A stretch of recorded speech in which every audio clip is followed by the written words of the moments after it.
Stand up, New York Mets fans. It's basically a situation where it's do or die for the Mets. Lose this game, and we're hanging on by a thread. Win, and we can force it to 6. Jordan Yamamoto takes him out for the Dodgers, and Jose Quintana for the Mets. Quintana faces Ohtani, Betts, Hernandez, Edman, Hernandez, Muncy, Smith, Pages, and Taylor. Yamamoto, on the other hand,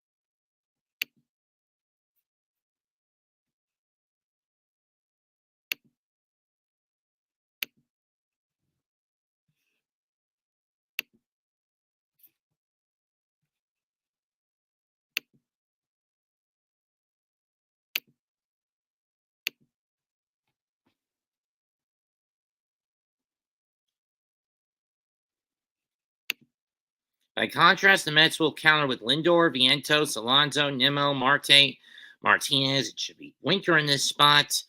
Iglesias, Bader, and Alvarez. You go for one outfielder who's bad at the stick to another one who's bad with the stick. Good grief.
There's going to need a lot of help tonight.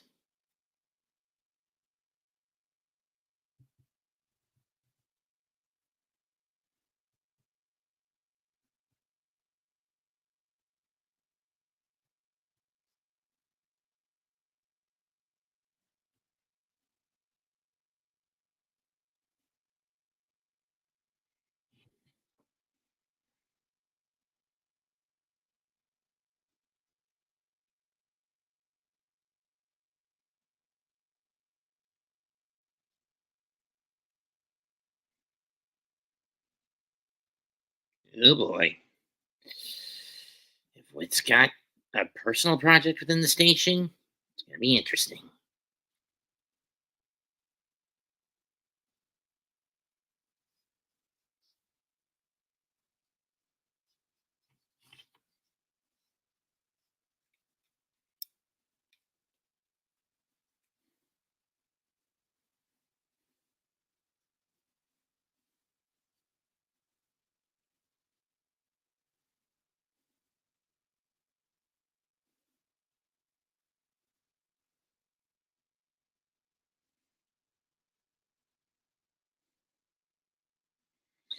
Of course they do, cardboard guy.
First pitch is a ball to Otani.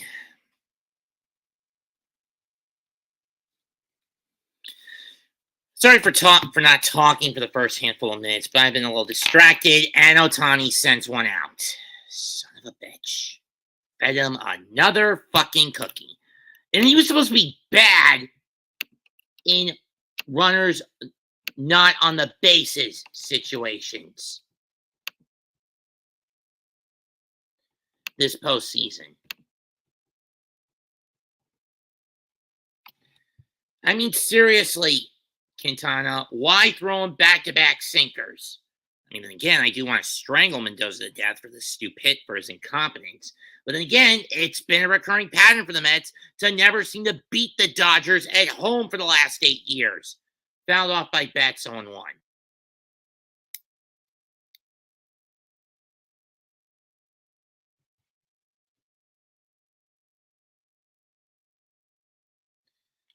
It'd be so much easier if I could watch the damn games instead of do it like this. Heck, I shouldn't even be doing this game like this, but with how much the BBKSN has been putting a lot of pressure on me to call these games as of late, it's putting a burden on me. Fly ball to right center, caught by Marte. One down.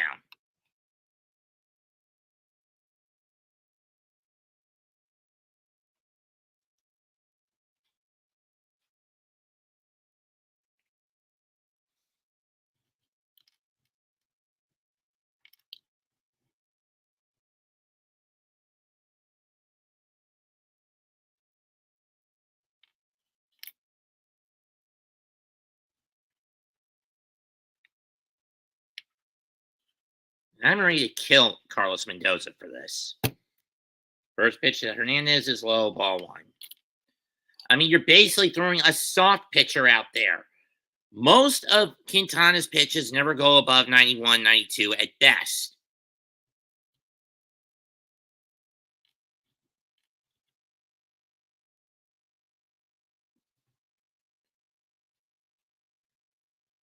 And if he puts Senga back on the mound tomorrow night, the Mets are screwed. I would go to Peterson, not Kodai. Ground ball to Lindor, he'll scoop it up and throw to Alonso 2 down.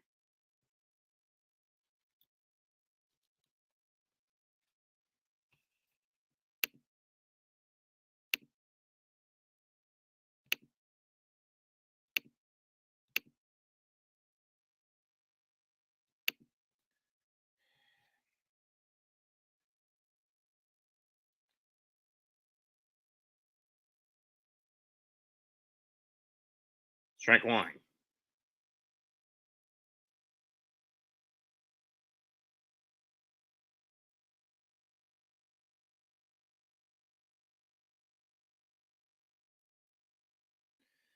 One.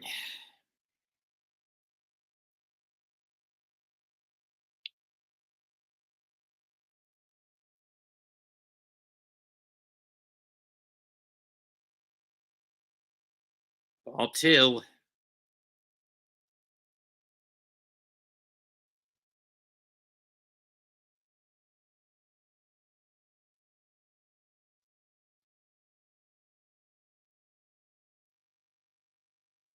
Two and two.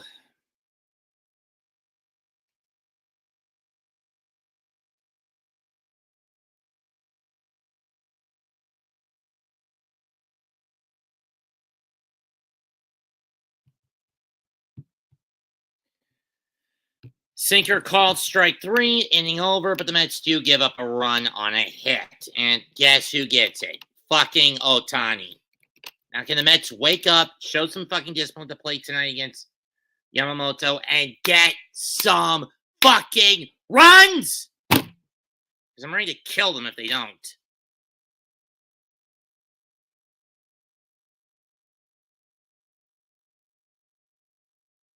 Especially when they got Jack Flaherty tomorrow. And I don't care what Mendoza said about starting Senga on tomorrow night. With how bad Kodai has been in the postseason, the logic dictates go to David Peterson. Have Senga work in the fucking bullpen tomorrow night.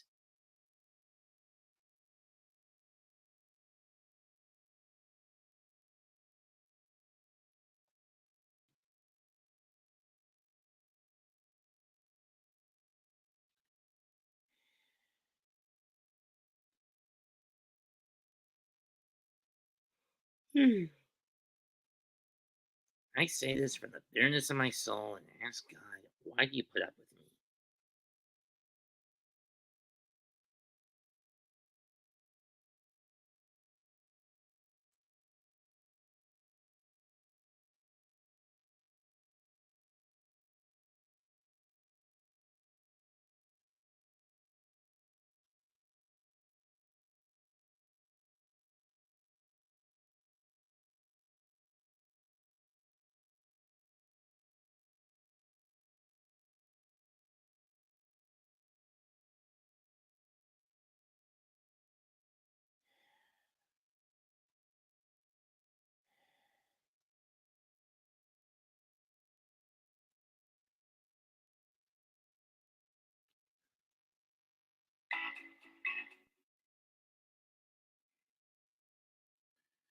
What's the color? The C select, black, blue, or white?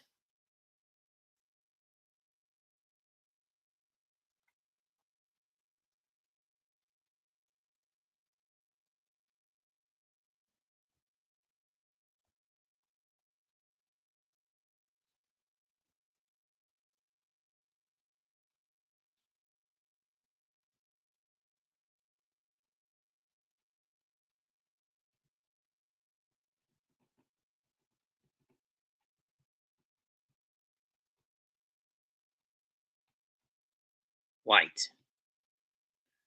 Granted, the Dodgers still ended up losing that game.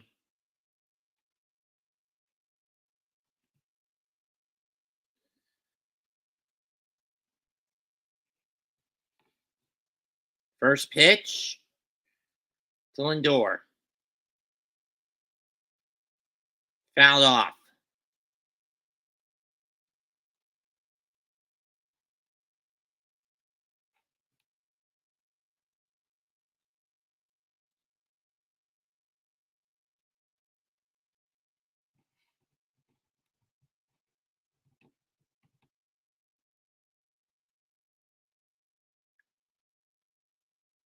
Strike two as he fouls it off.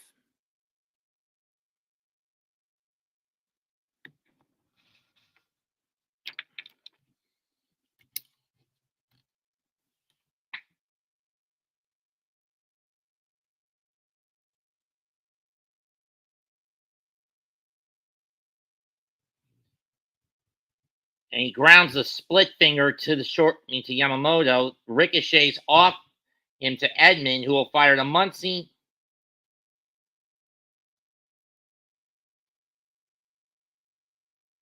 Got him.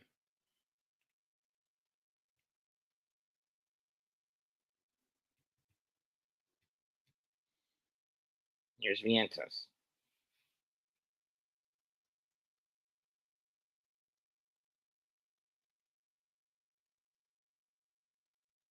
And he takes a curveball, strike one.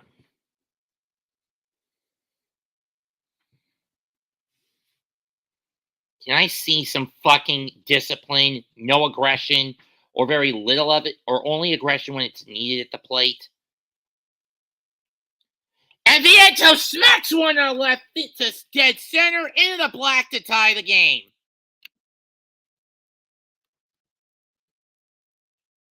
Or right.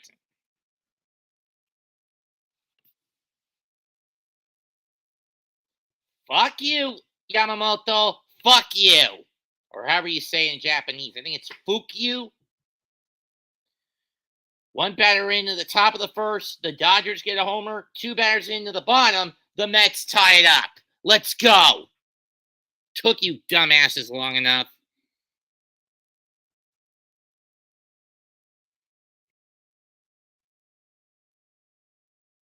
First pitch to Alonso, and he chases a cut outside. 0-1.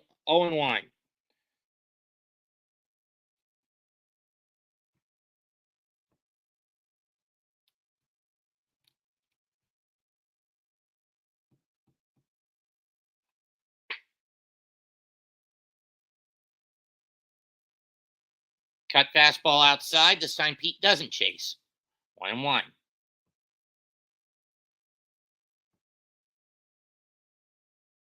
Not to mention, Yamamoto's not known for getting a lot of strikeouts. He didn't have many in the series against San Diego.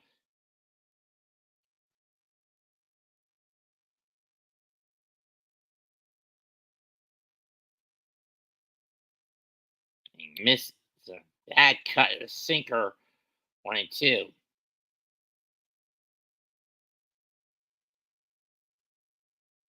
Two balls, two strikes now.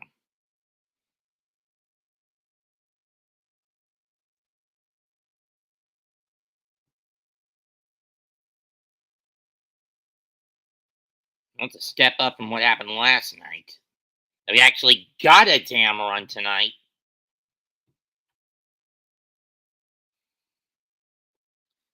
Foul tipped into the glove, strike three. Why'd you chase that one, Pete, you motherfucker?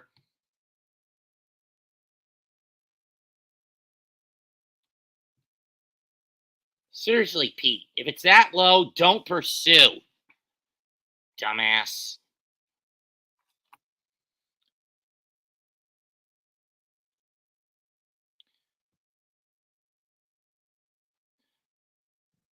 Umpires Nick Lentz behind the plate, Dave Rackley at first, Jordan Baker at second, Jeremy Rehak at third, Hudson in right, and Machinsky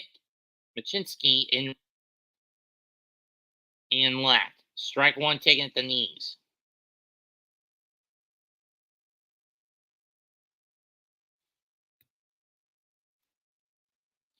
Chases a high fastball, 0-2. Nemo's not shown a lot of plate discipline either this postseason. In this, playing through plantar fasciitis, i.e., foot pain, agony in the ball at the sole of his foot. I mean, why not go to Winker in this situation? Nemo's injured, so I don't know why Mendoza's starting him. Breaking ball down and in, 1-2.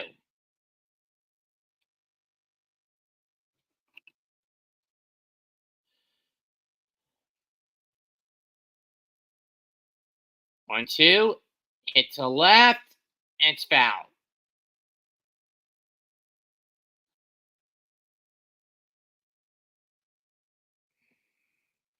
We'll do it again.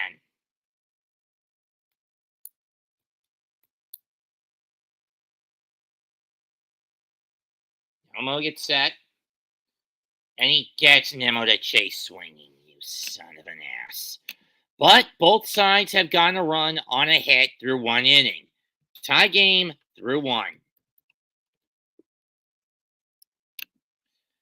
Mets gave up a homer, get one back in response. Hernandez, Muncy, and Smith lead off the second, due up in the second for the Dodgers. In the meantime, it's 4-3 Yankees. They've got runners on second and third, nobody out, top of the ninth. They got back-to-back homers by Judge to tie it and Giancarlo to take the lead off Emmanuel Clase, which is a rarity for Clase to give up long balls. Austin Wells just went down swinging, for those wondering. Bring to Eli Morgan.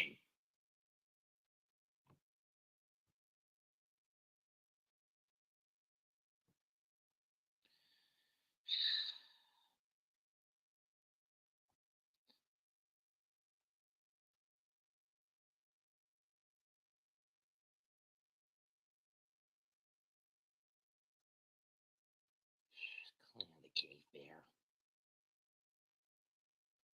Let's see.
Andrew Walters comes in for Morgan.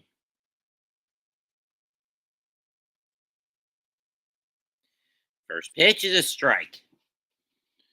And the problem with Quintana is he's throwing too many cookies over the plate. Fly ball to right. Marte's under it. He'll make the catch. One down.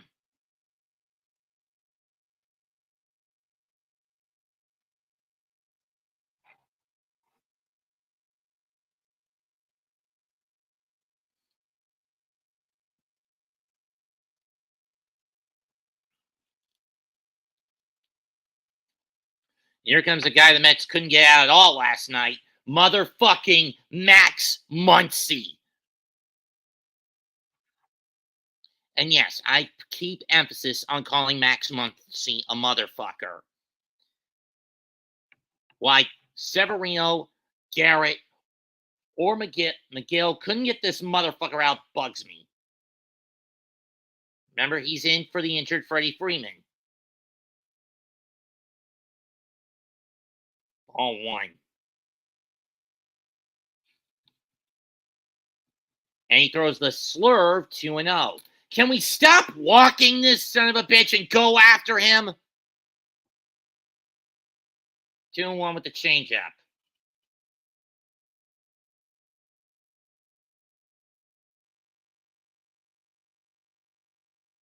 Played second base last night.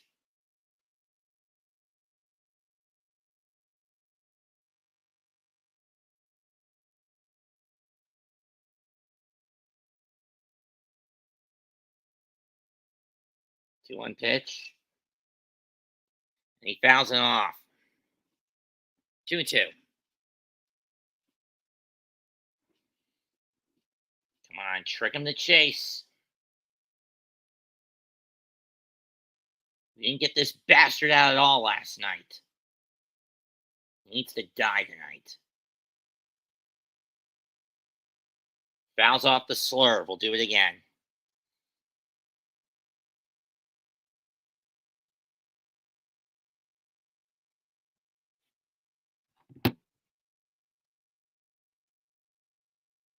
I don't like that slurve pitch. Come on. Ball 3. You better not walk this piece of shit, you son of a bitch.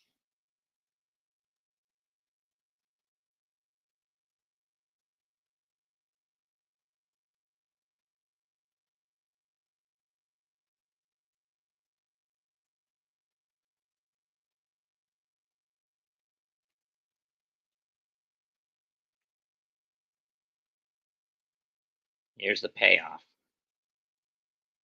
He fucking walked him! You son of a bitch. It's a simple task, Quintana. Get motherfucking Muncy out! But no, you chose to walk his ass.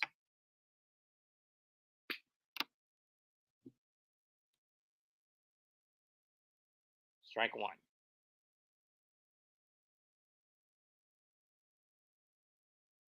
How about concuss him with a pitch to the head? And so you can get him out and force Freeman into the game, huh?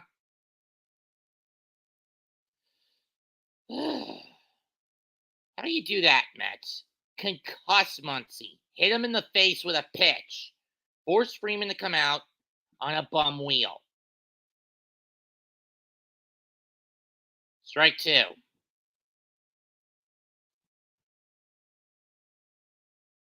Five-three and a sac fly by Glaber in Cleveland.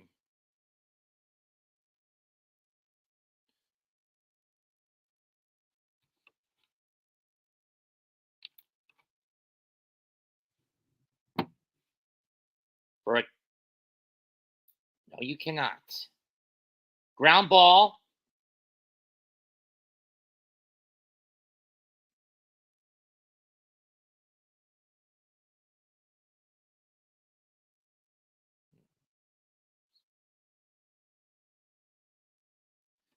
Double play.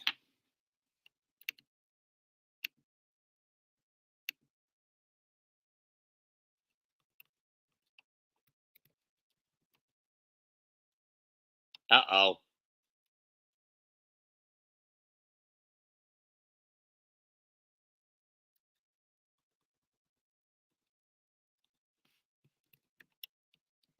It'll be a force out.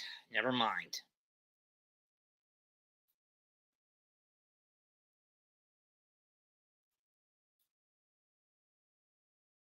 That.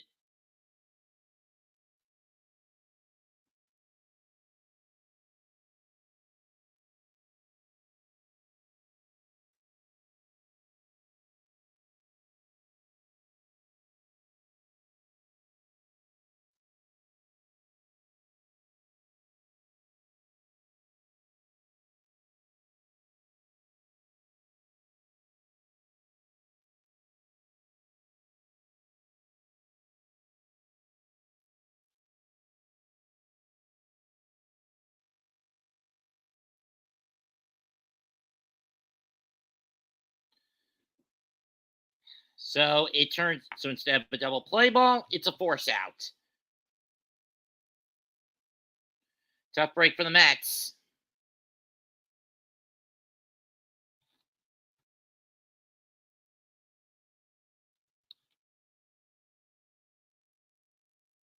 Ball one to Pajes.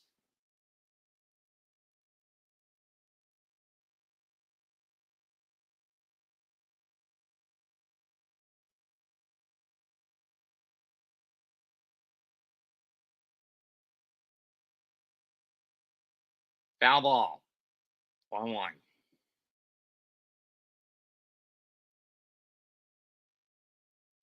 I mean, I kind of figured it'd be a force out based on how long it took.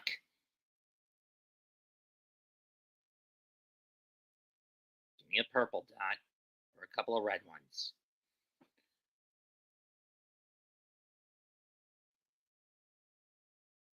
Ball two with a curve in the dirt. Why are you throwing curveballs, Quintana? Quit getting cute. Then again, you're more of a softball pitcher anyway, whose power and velocity are sacrificed for finesse, but maybe a little too much finesse. You have little to no control.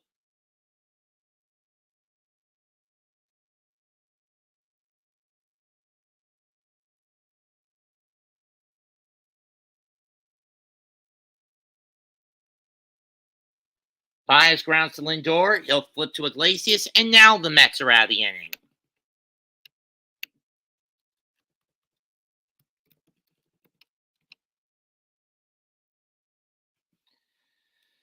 Tied at 1 through an inning and a half. We'll be right back.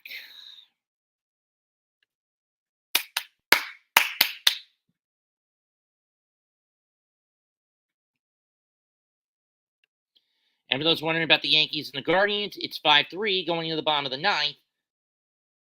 Luke Weaver will take the mound for the Yankees. He'll face Jose Ramirez, Josh Naylor, and Lane Thomas. Essentially, Cleveland's murderer's row. I mean, Cleveland really blew it tonight. They had a 3-1 lead for most of the game, and from the third, they had a lead of 2-1 beginning in the third inning. Then they upped it to 3-1 in the sixth, and they basically let it get away in the eighth, giving up back-to-back homers to Judge and Giancarlo, a 2-run bomb to the former to tie it, and a go-ahead to the latter, and a solo bomb that served as the go-ahead to the latter. And now they just gave up a sac fly RBI to Gleyber Torres.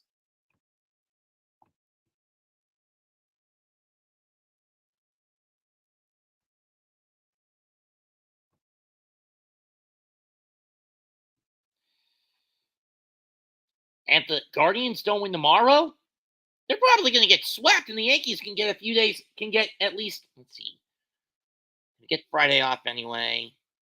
Get Saturday off. If the Guardians don't win, they get Saturday off, Sunday, Monday. They get 4 days off. The Yankees would get 4 days off, which means regardless of who wins between the Mets and Dodgers, the Yankees would be going into the World Series fresh as a daisy. And then again, they've waited almost 15 years to get back, 16 years to get back here. And go from Bronx Bomber 27 to Bronx Bomber 28.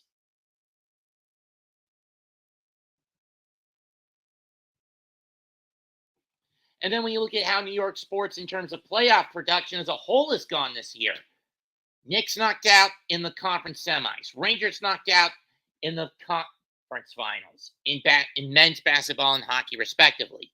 Mets fighting in the NLCS. Yankees dominating the ALCS. The Liberty on the cusp. If they beat the Lynx tomorrow, they become the WNBA champions for the first time. I mean, I know it's not the basketball title New York wants, but it's one they could possibly get. But only if they beat Minnesota tomorrow night. Starling Marte leads off the bottom of the second for the Mets.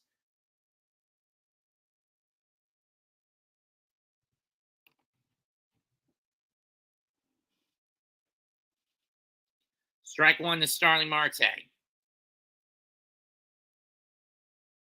Yeah, a cutter right over the plate that he doesn't even bother to go after. Four-seamer misses the outside edge, inside corner, 1-1.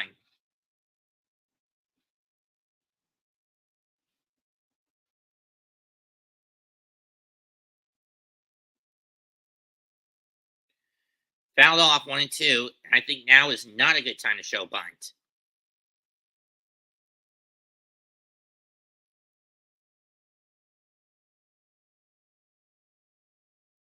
Double play for the Yankees. One more out, and they get a 3-0 advantage over the Guardians. 2-2.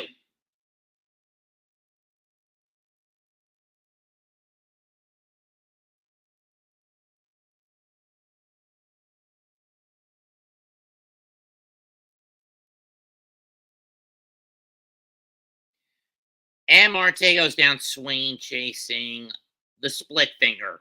The split thing. Yamamoto's infamous split finger. I find it annoying that the Mets are not showing a lot of discipline at the plate. Even when the Padres weren't showing discipline to get good contact, they were at least getting hits on making contact on the ball against Yamamoto, where they limited to only 2 strikeouts in the game. And why the hell is JD chasing a fucking curveball in the dirt? Piece of shit. 1-1.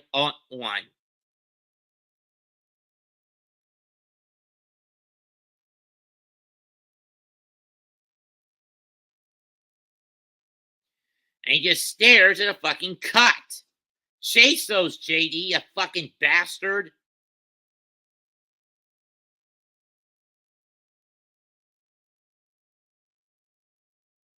Nomo. Kazuhiro Ishii.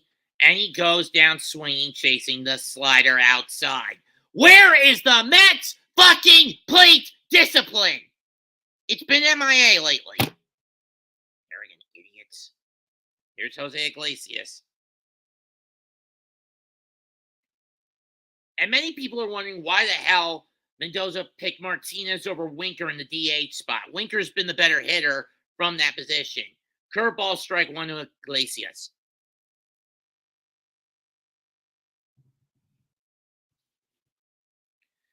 Mendoza's lineups make me want to kill him with the gambling. And he stares at a fastball. Look at the pattern, you morons. Off-speed fastball. Off-speed fastball. Off-speed fastball. Adjust to that pattern and go after the fastballs. Slider is fouled off 0-2. We'll do it again. It's a simple fucking pattern, Mets, that Yamamoto was hitting you with. First pitch is an off-speed. Second pitch, he's going to come at you fast. Third pitch, he's going to go at you slow. Follow the parity pattern. Fouled off. It's simple mathematics, you morons. Follow the parity. If he's going with if the pitch is odd, he's going to go off speed. If it's even, he's going to go full speed. Split finger, ground ball to left, base hit for Iglesias.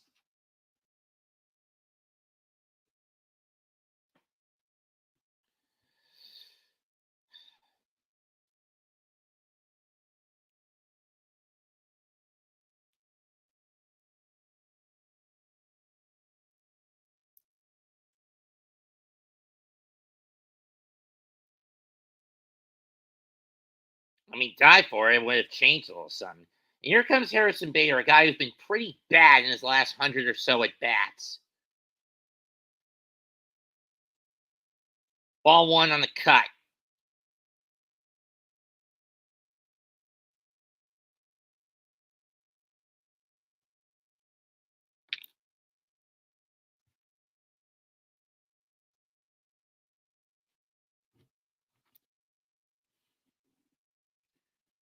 Strike 1.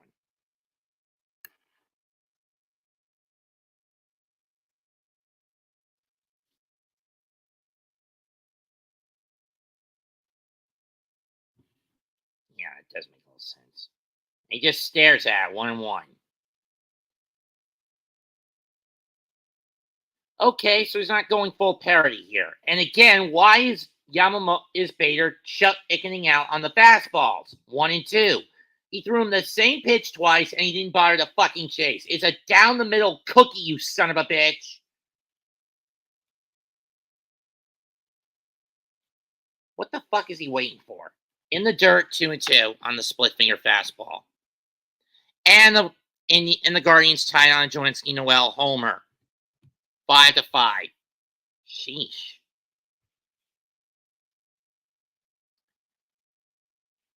Weaver just blew his first save in relief.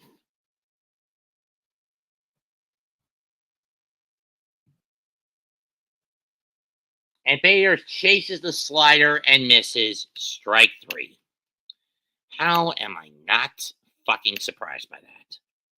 Pardon my mouth, almighty one upstairs. You get my point.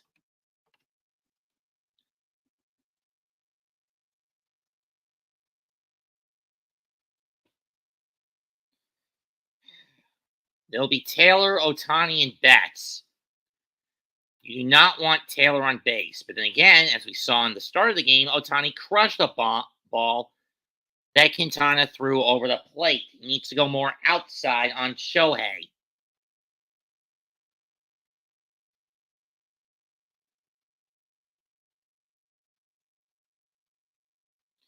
I mean, seriously, Weaver, you fed Noel a 1-0 cookie?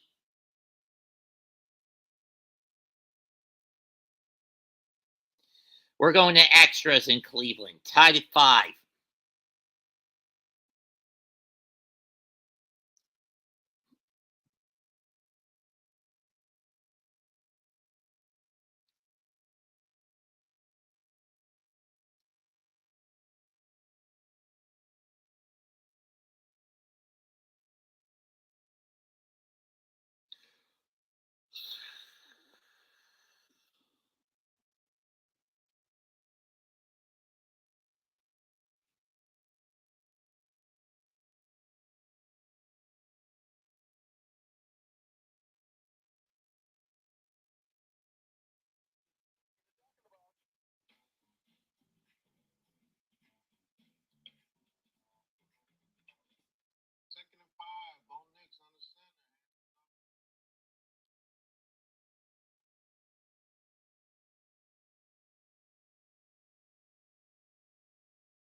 I hate these Twitch updates.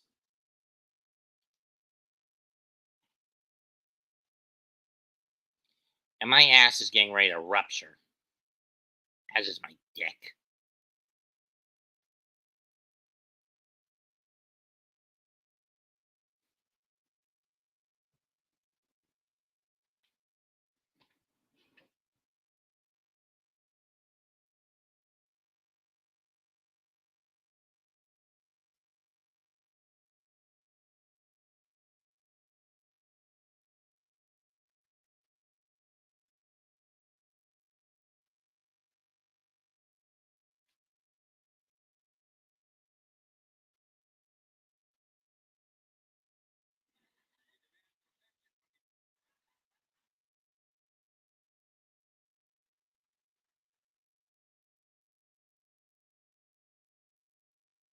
Fouled off by Taylor on 1.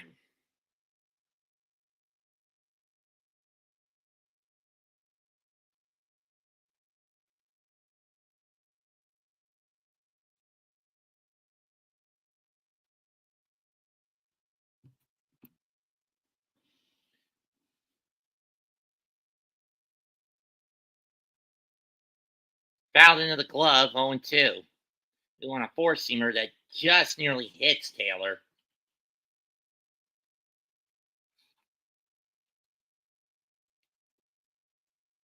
Yeah, it could be, but as we saw, Ohtani crushed one earlier to start the game. Change up 1-2.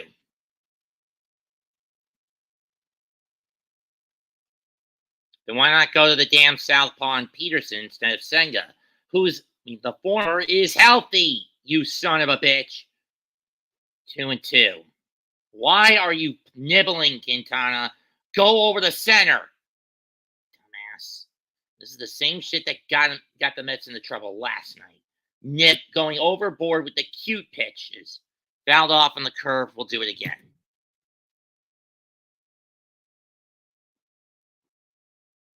Fly ball to right. Foul.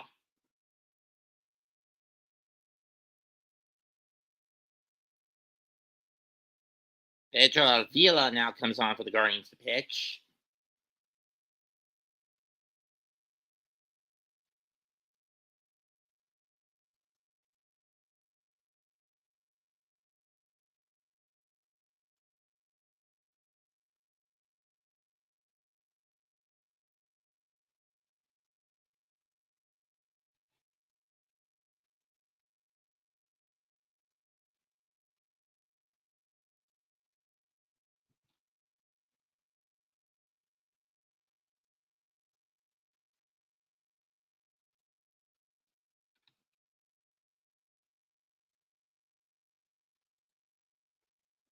Line drive to right. Marte's under it. He'll make the catch, one down. Fairly deep, but not too deep. Here's Ohtani.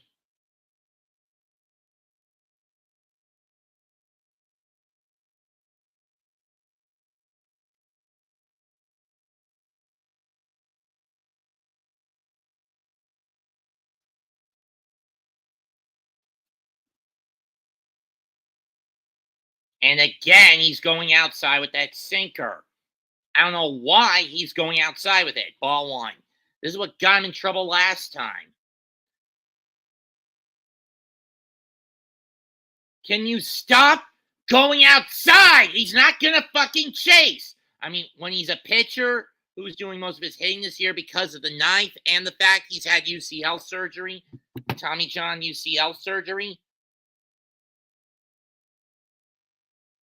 sinker just misses 3-0. Just throw a damn strike, Quintana. Motherfucker. And he walked him. Why? What are you doing, Quintana, by playing cute with this son of a bitch? Hit him head on. I mean, yeah, he got a homer off you in the first at bat of the game, so I get it. You're scared of him now, but shrug it off. There's no justification to If you're going to do that, you would have asked Mendoza to tell you to give him the free pass. Strike one on a sinker pitch and bats.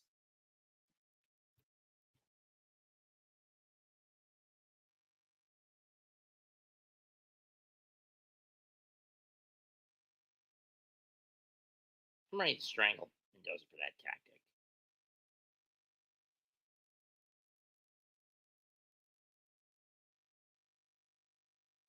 Ground ball to Nimmo.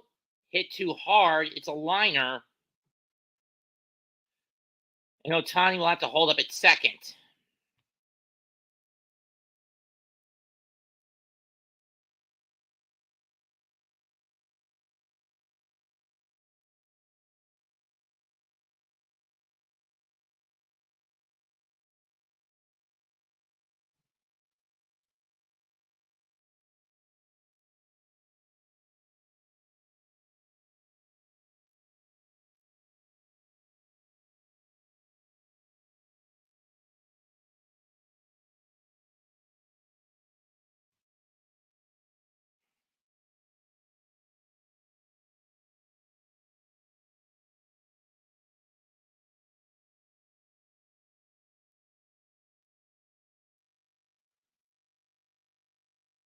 But he's just dancing around them instead of going at them. Ball one. This is all managing.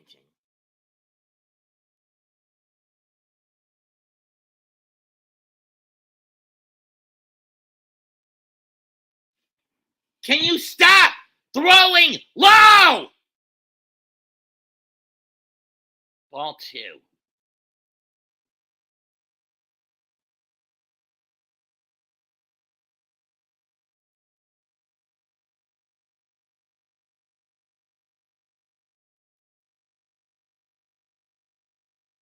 Strike one.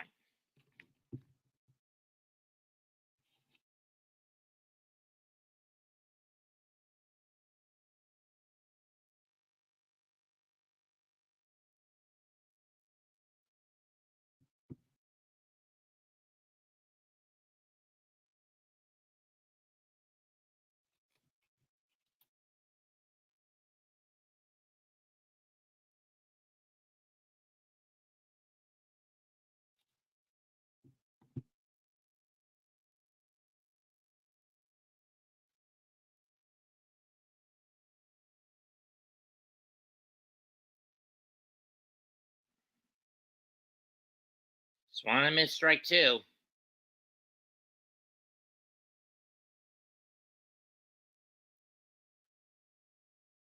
Yeah, goes a little too far with the fucking nibbling.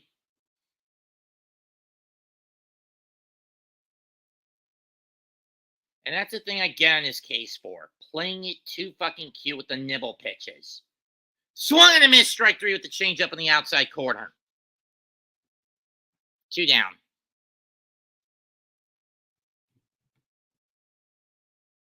King. Avila was told to intentionally walk Rizzo, so Volpe is up for the Yankees.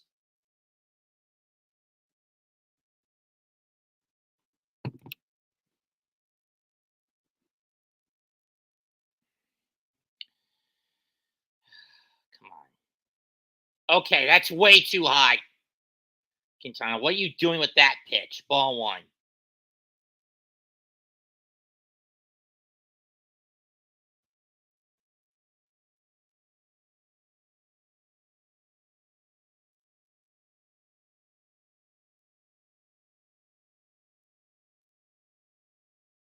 And he nibbles again. 2-0. Goes too far inside with the fast one.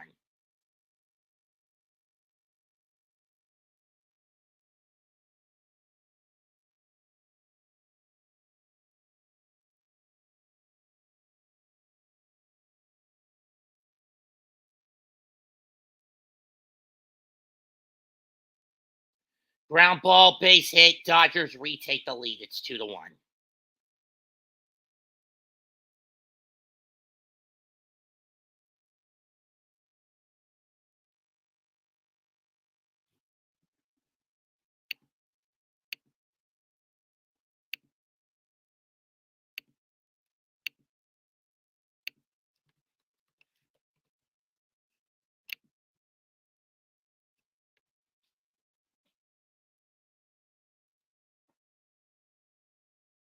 And all because you chose to watch Shohei! If you didn't watch Shohei, maybe this could have been averted, you son of a bitch. But no, you chose to watch Ohtani. You damn coward!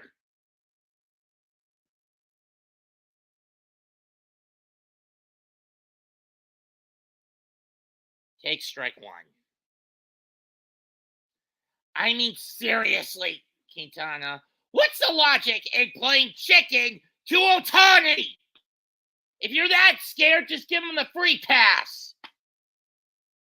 Fucking pussy. In the dirt, 2-1-1.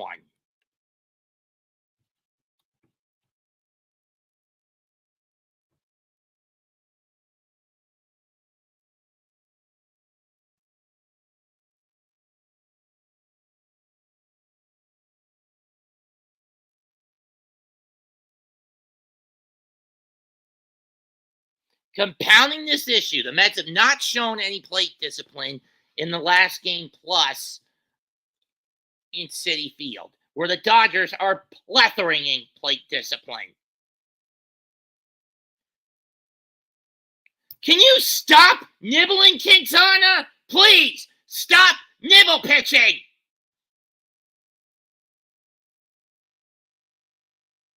Three and 1 because this bastard continues to nibble! Stop nibbling! Lee, you piece of shit!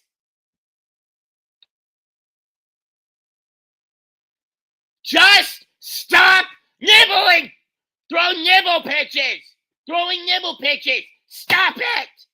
You're never going to get out of this thing with nibbling pitches!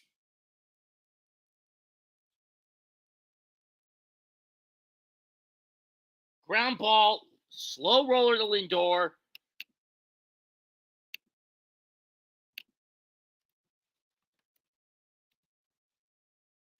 See, Quintana, this is a fucking consequence of your bullshit nibble pitching! Stop fucking nibbling, you bastard!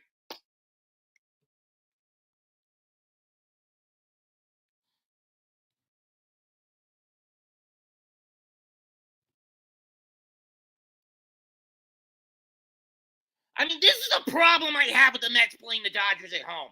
They can't figure out how to beat this shit of a team, even if they're most vulnerable, with starting pitching depth issues. What is the fucking problem? Why can't you beat the Dodgers in your house? Why not just give me a death note and I'll write every fucking Dodgers name in it and you can move it in the World Series by default?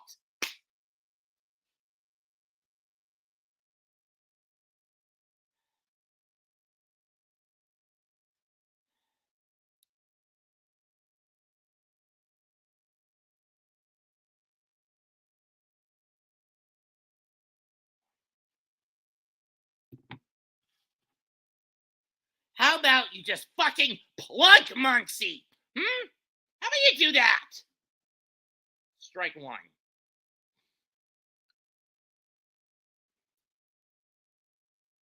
Ball one. He chooses to nibble again.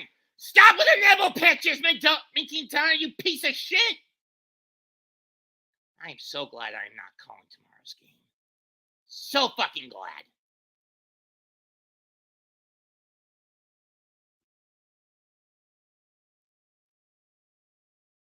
Budo, this is too soon for him. And all because he's throwing fucking nibbles. Enough of the cautious crap, you coward.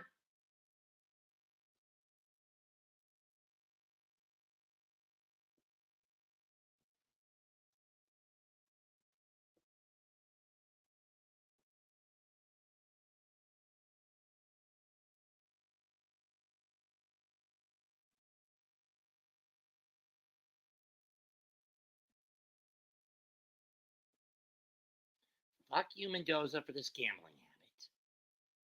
By using a pitcher who gambles on nibble pitches, who uses an overly cautious approach. What are you doing with these damn nibbles?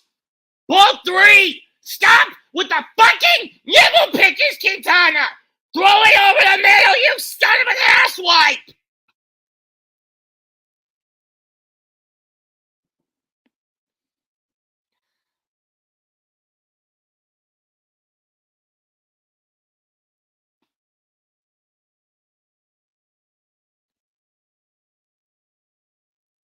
Ball four, that's 10 straight times you haven't gotten Muncie out! And again, why are you throwing fucking nibble pitches? Stop it, Quintana, before I fly my ass to New York and kill you for this!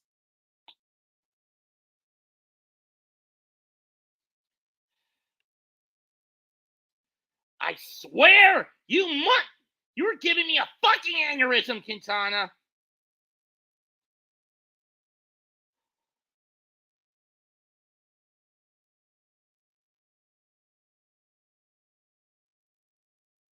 This should have been Peterson in any given game. Not Senga, not Quintana. It should have been Peterson in the fucking rotation from the get-go. But no. Mendoza had to fucking gamble and stick Peter on Senga and had to stick Peterson in the damn bullpen. Fuck that logic!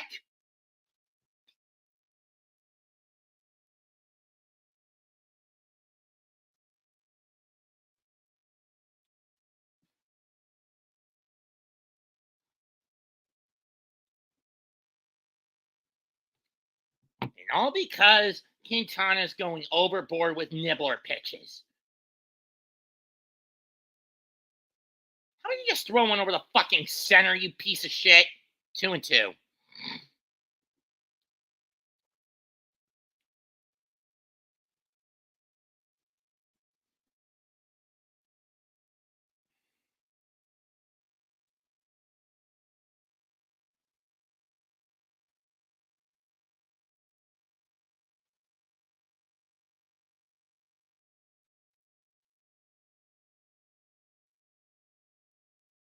Ball three? Stop with the nibbles! I'll kill you if you throw another fucking nibble that they don't chase.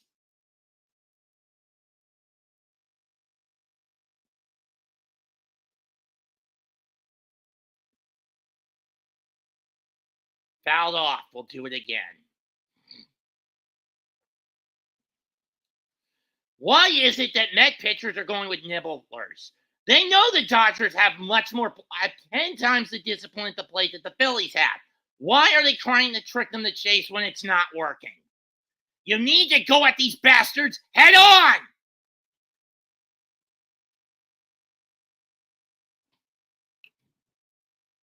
And the Guardians get a homer to survive to fight another day.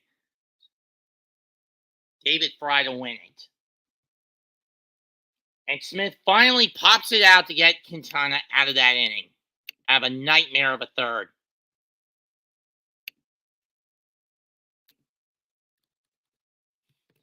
Ubert's coming down, and Quintana gives up 2 walks, 3 hits, and leaves the bags loaded. Through 2.5, 3-1 Dodgers, and I'm getting fucking pissed with how stupidly these Mets pitchers are just throwing fucking nibblers, and the hitting core is not showing a lot of discipline at the plate.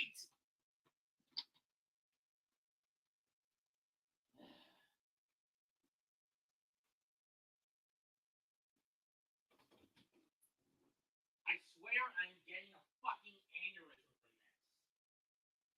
I'm gonna give myself an aneurysm from this.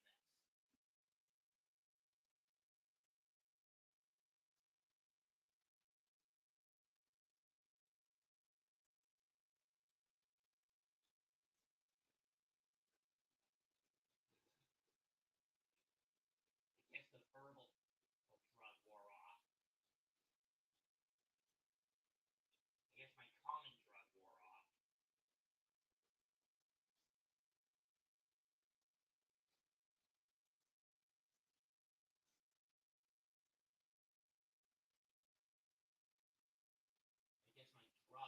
serving as a calming finally wore off.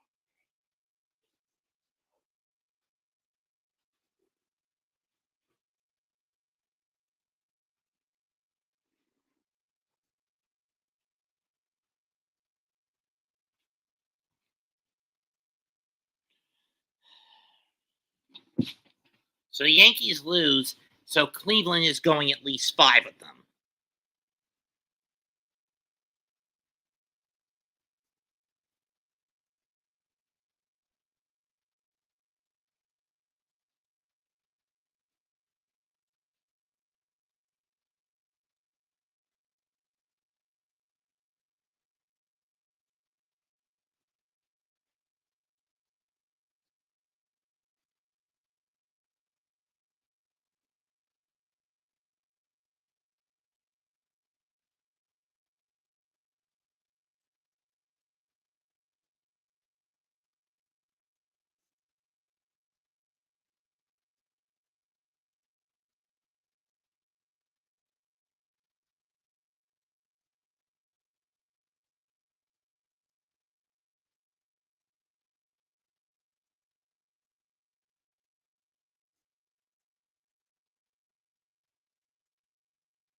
Yeah, sorry for being a little pissed. Alvarez, lines 1. Ground ball to right, base hit, and he gets a leadoff single. Sorry for being a little distracted, folks.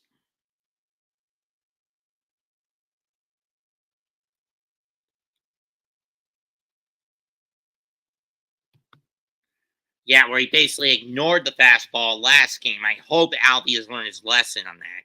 Here's Lindor.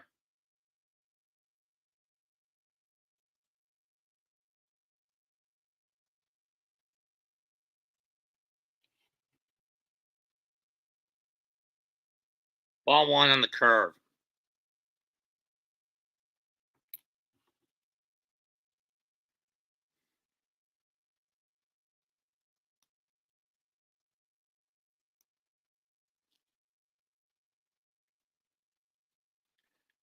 Ground ball to center, base hit. Pajes will scoop it up, and now the Mets are threatening with runners on first and second, and nobody out, and Vientos coming up.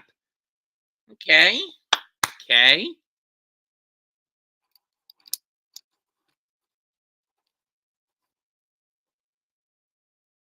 course, we know Alvarez wouldn't take off on the.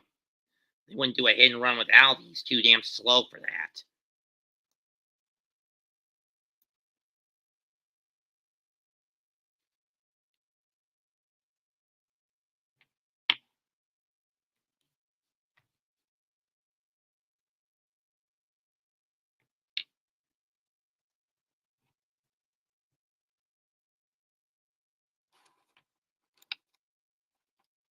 Just need to get into the outfield again.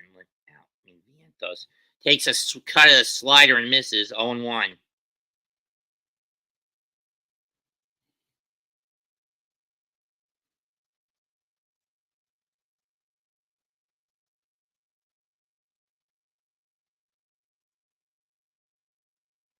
Strike two as he fouls it off.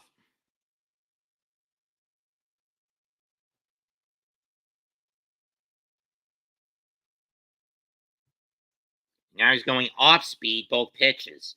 Mosley to avoid Vientos whacking another fastball. Let's see what he gets 0-2.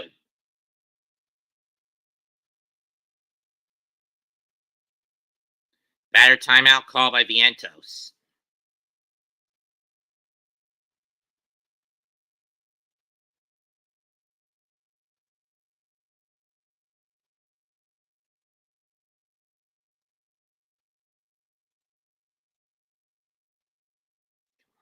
Hit it, Mark.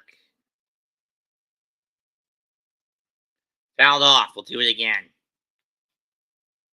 Again, that's because Mets are not showing a lot of discipline as to why Yamamoto's only thrown 9 pitches that have been out of the zone, and the Mets haven't bothered to chase those 9. Said 9.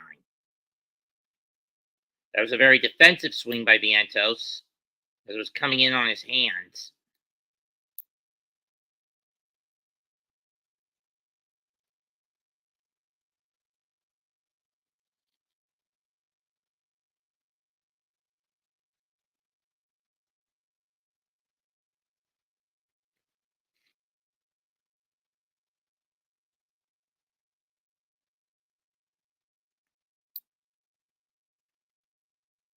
Ball one in the dirt, which ended in 6 to Atlanta in the league championship.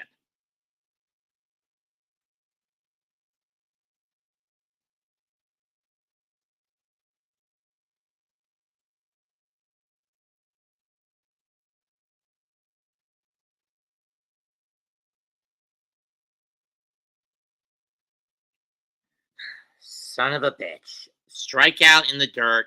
That's a momentum killer.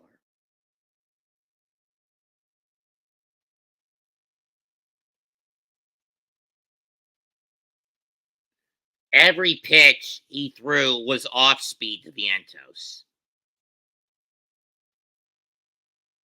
Here's Alonso. Let's see if he can get something. Ball one on a cut. That's only the 11th pitch that's outside the zone that the Mets don't pursue. 1-0.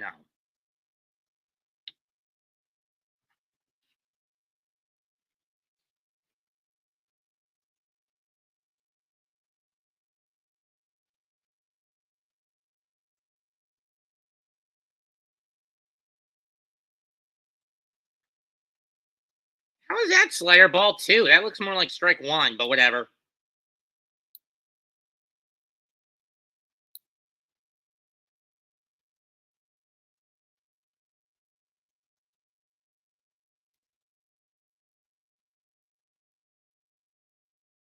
Ball 3.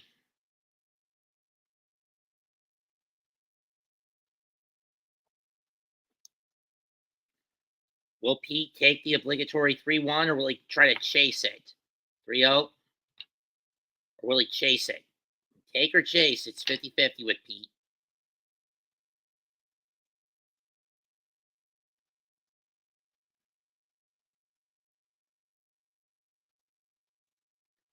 And he takes a cutter that just gets the edge of the zone. 3-1.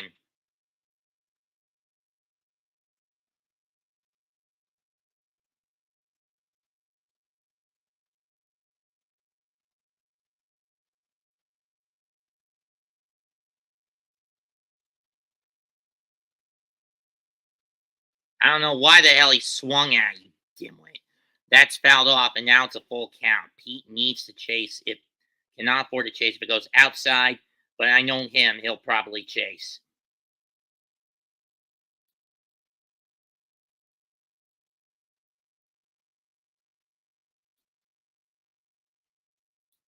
Come on, Pete. Do something that's not counterproductive.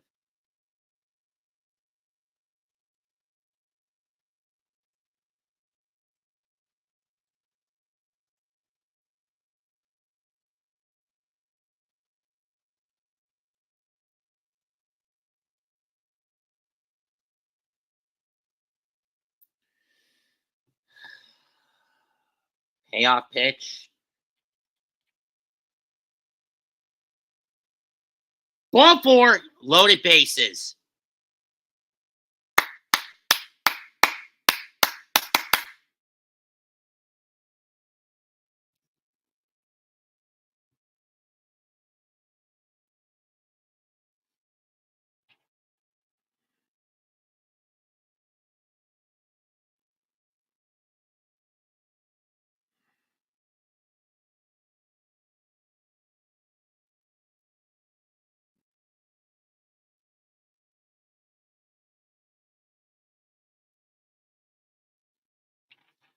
We need a blue dot here. I don't care if it's a sac fly, a base hit.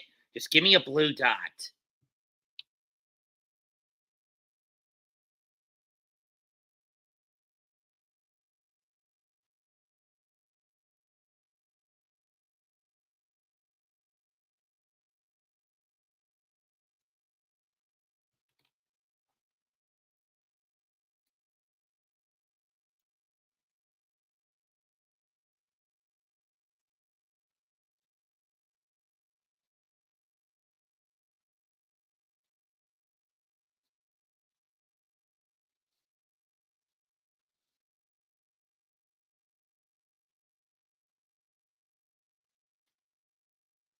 You know that plantar fasciitis is really plaguing him. I don't know why Winker didn't start tonight. And I know what that's like. It's a pain in the ass to deal with at the sole of the foot. Ball one on the split finger. I mean, trust me, I dealt with plantar fasciitis. It is a pain in the fucking neck. Or sole of the foot in this case.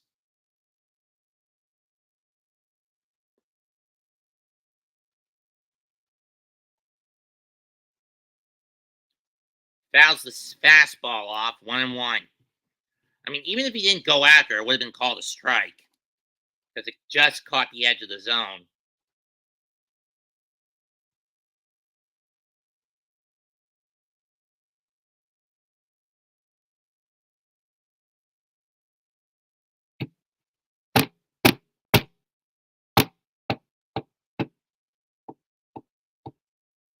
Fouled off on a high fastball. Again, I don't know why the hell Nimmo is chasing that. I get the foot is plaguing him, but wouldn't it have made more sense just to sit him tonight and let Winker start Mendoza, you dimwit?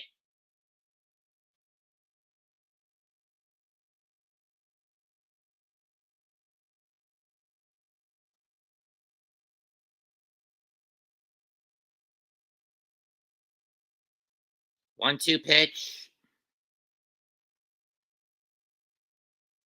A little too high up down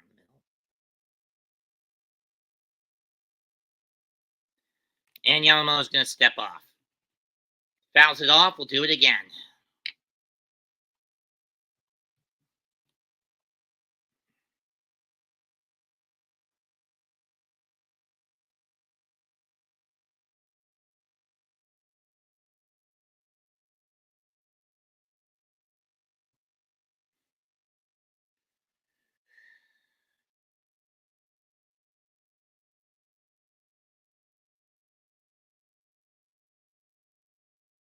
Fouls it off. I mean, he didn't have to swing at that pitch.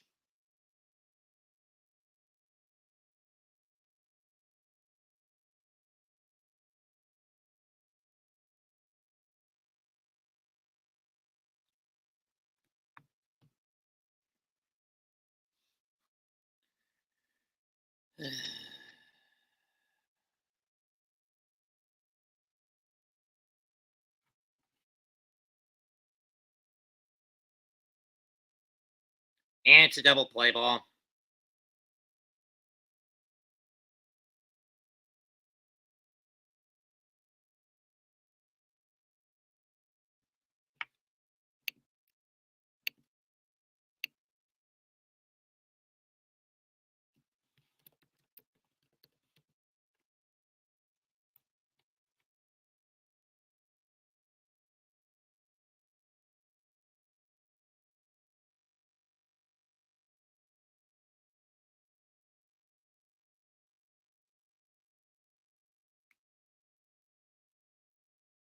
Oh, he's fucking sick. That's going to be a force out.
Was there really any need to confirm the call over at second? I mean, I knew Alonso was out from the way the ball was played. Either way, 3-2. Now, the Mets do get one of those runs back. Dodgers have to get back on the field. It's now 3-2. New York meet Los Angeles.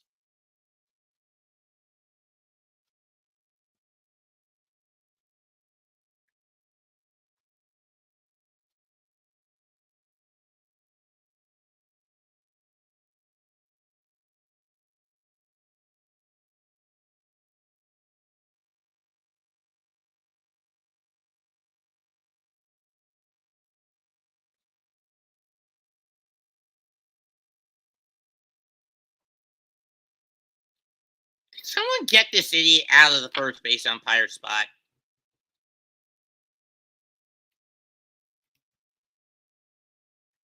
Marte's first pitch. This one is going to be an easy force out, and that ends the inning.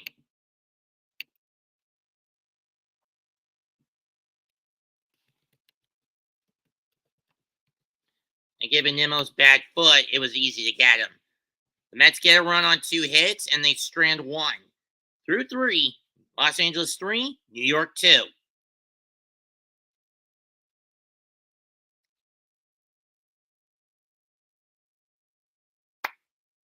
But now the question is, with how bad Quintana went through his half of the third inning, do you pull him out?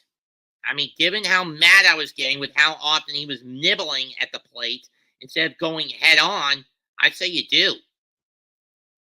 Especially when you consider who's number 3 in the line in the do up for Los Angeles. It's fucking Shohei.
I don't know, cardboard guy. But the thing is, he has got to stop nibble pitching. They're going to put him back out there for the fourth. Good fucking Lord.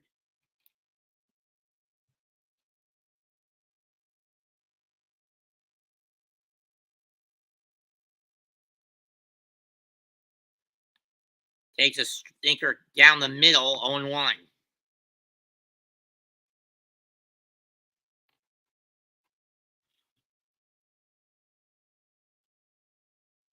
Mostly because of his stupid habit to nibble pitch, and that one goes way too high, 1-1.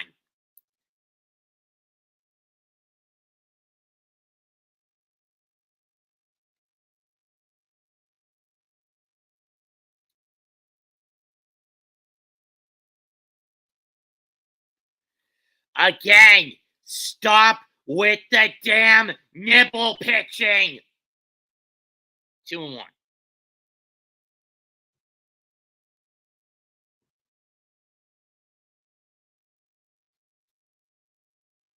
Strike two as he fouls the sinker into the glove.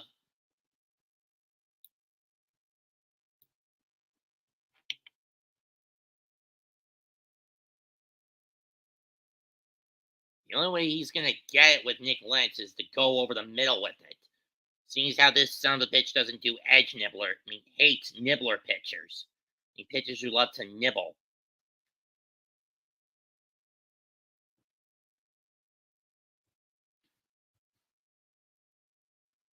Line drive to right, center. Marte in pursuit towards the gap in the track. He makes the catch. 1 down.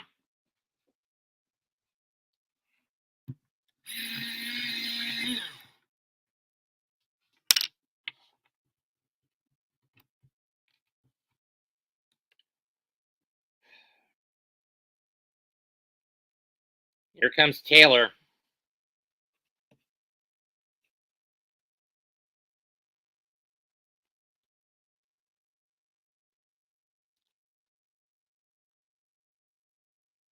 Strike one on a fastball. Again, when you consider that Quintana's not a power pitcher, he sacrifices power for control and finesse.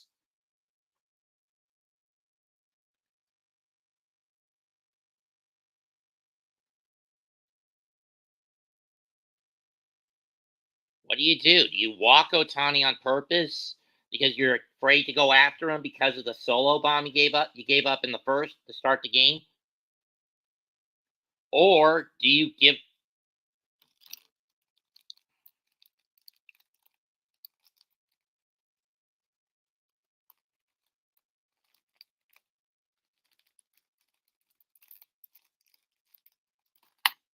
2-1. Yeah, way too low on that shit.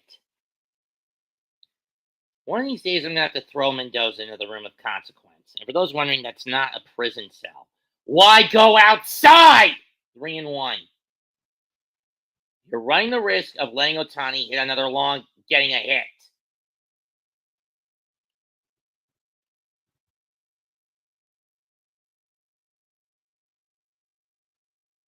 Strike two.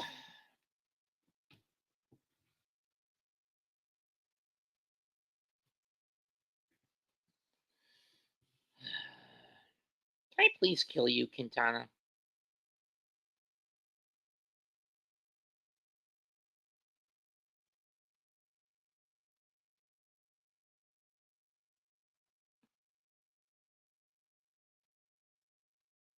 Fouls it off. We'll do it again.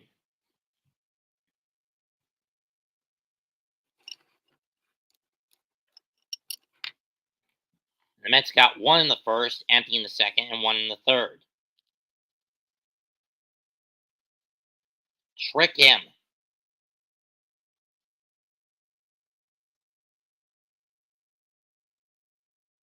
And it's a base hit. Or it's a fucking throwing error. Oh, it's just.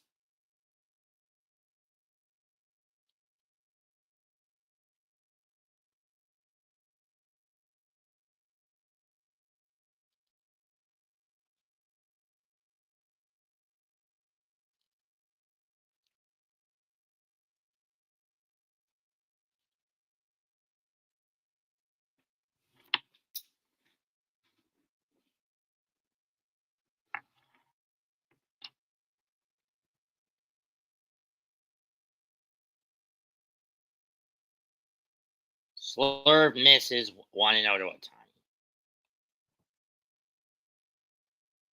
And this is where Otani has been at his strongest this postseason. With men on the base pads. I mean, his first 2 at-bats in this game changed the narrative. Fouls the sinker off 1-1.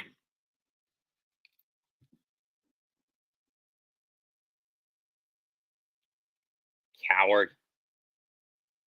I'm referring to Quintana for not wanting to face Otani.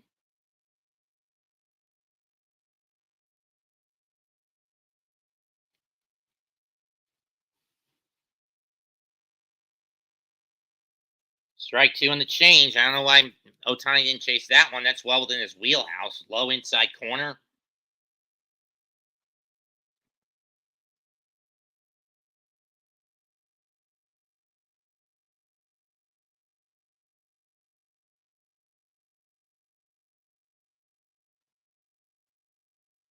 Why didn't he chase? I don't know.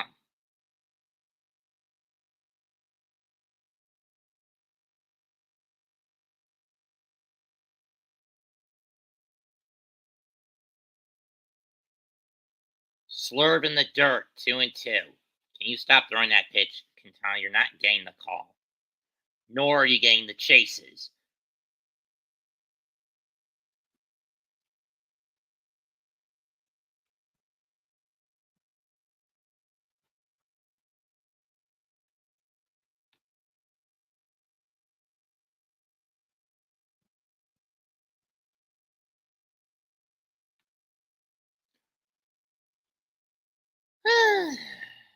This is a scheme that's hell-bent on pissing me off. For what?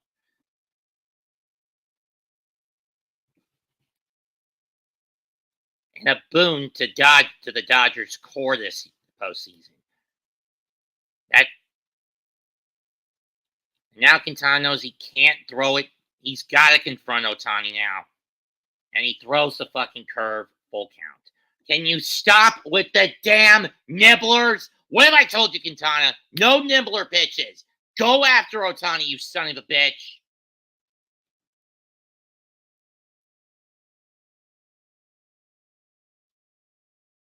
And he walked him again.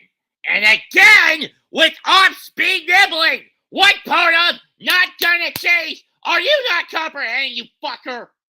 You motherfucker! Quintana out, in comes Budo. 3 1/3, 3 walks, 2 Ks, 4 walks, 2 Ks, 3 runs, 5 hits coughed up by Quintana. I have a bad feeling about this game. I mean, if Budo and Severino couldn't get through the 4th, and Manaea could barely get through the 5th, what makes you think Senga can get through the 1st tomorrow? And get there tomorrow, huh? What makes you think that? Mets pitching has been so bad, and starting pitching has been so bad in this series. I'm actually legitimately gonna boycott calling the game tomorrow. I'm legit, win or lose, I'm boycotting tomorrow's game because of how incompetent the Met pitchers have been, thinking that the Dodgers are like the Phillies, overloaded with a lack of plate discipline. It's not the hitters that are the problem for the Dodgers. It's the rotation depth. Go after that, you dumbass motherfuckers. Their hitting core is not the problem for the Dodgers.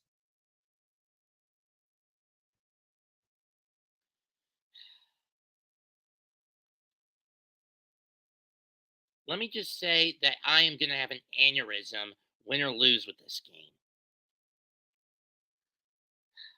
So I'm just going to take tomorrow off outside of my Mega Mets podcast episode with Mega Man NG. Outside the episode of the Mega Mets that I'm doing with Mega Man NG, where we're covering New Japan Pro, doing our prognostications for New Japan Pro's Royal Quest 4, or that occurs this Sunday in London. Flat out. That's all I'm going to do tomorrow night.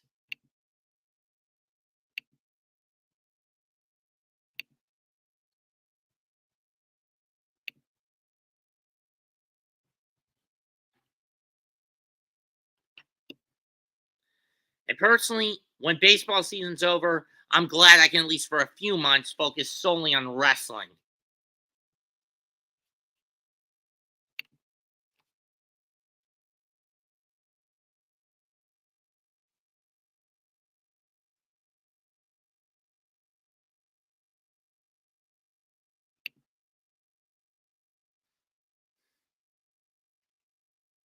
First pitch is a slider, 1-0 to Betts.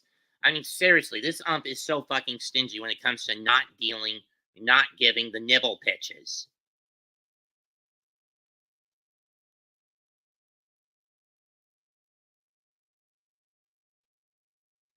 Why throw that again if it's going to go that far out?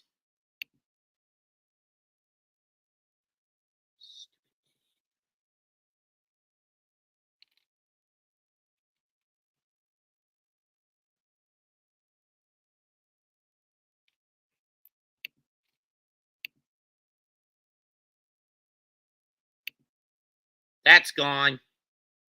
Or a single, maybe even a double.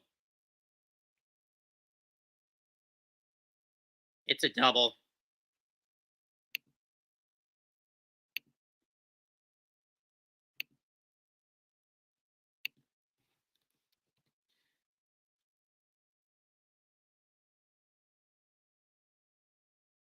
Two-run double, 5-2 Dodgers.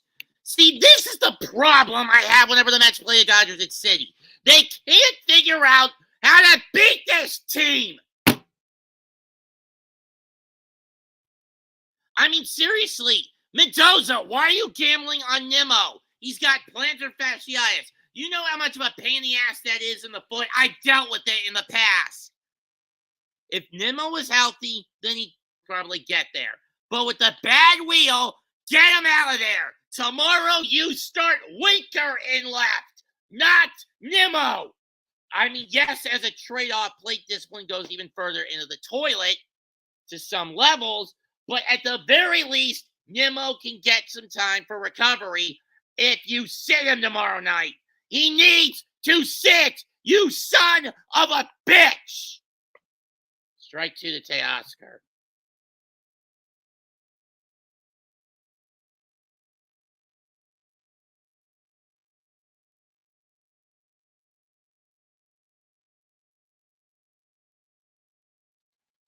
I mean, seriously, what kind of manager is so apathetic to his players' injuries that he'll force them to play with a bad wheel?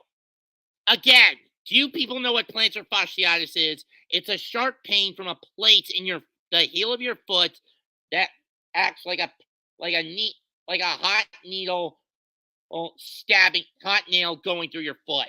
Fly ball to left, Nemo's under it, 2 down. I'm not fucking joking about that.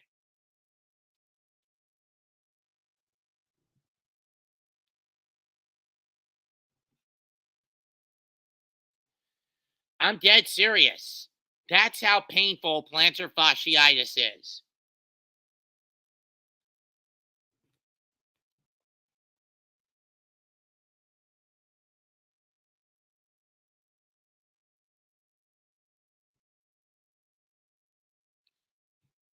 Plantar fasciitis, a disorder of the plantar fascia, which is the connective tissue that supports the arch of the foot. It results in pain in the heel and bottom of the foot, most severe within the first steps of the day or following a rest period. Pain is also frequently brought about by bending the foot up and toes upward towards the shin. Pain typically comes on gradually and affects both the feet in and about 1/3 of cases. Seriously, Mendoza, if Nimmo is in that much pain, you should have sat him tonight. If his foot is that compromised, sit him tomorrow against Los Angeles in Game 5. A game I've already stated I'm going to boycott. I mean, I am not going to call it all.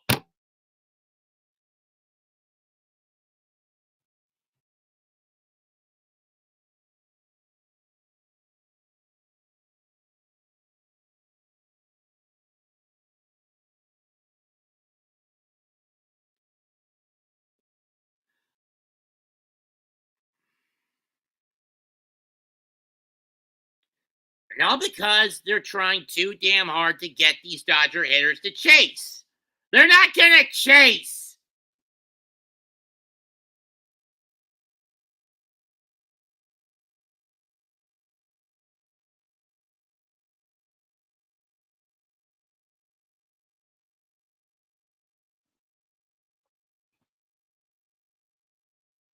And I'm warning you, Mendoza. If you start Senga over Peterson tomorrow, it's your neck in a noose. Strike 3, but the Mets give up another 2 to give a 3-run lead back to Los Angeles. Through 3.5, Dodgers 5, Mets 2. Wake the fuck up on offense, Mets.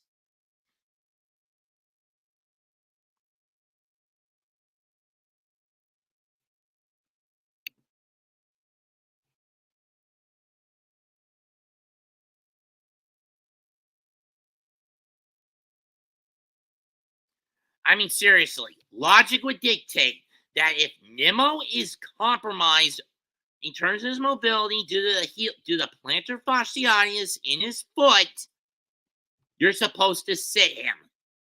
I mean, I've always called Mendoza a fucking compulsive gambler with his bullpen and his pitching rotation.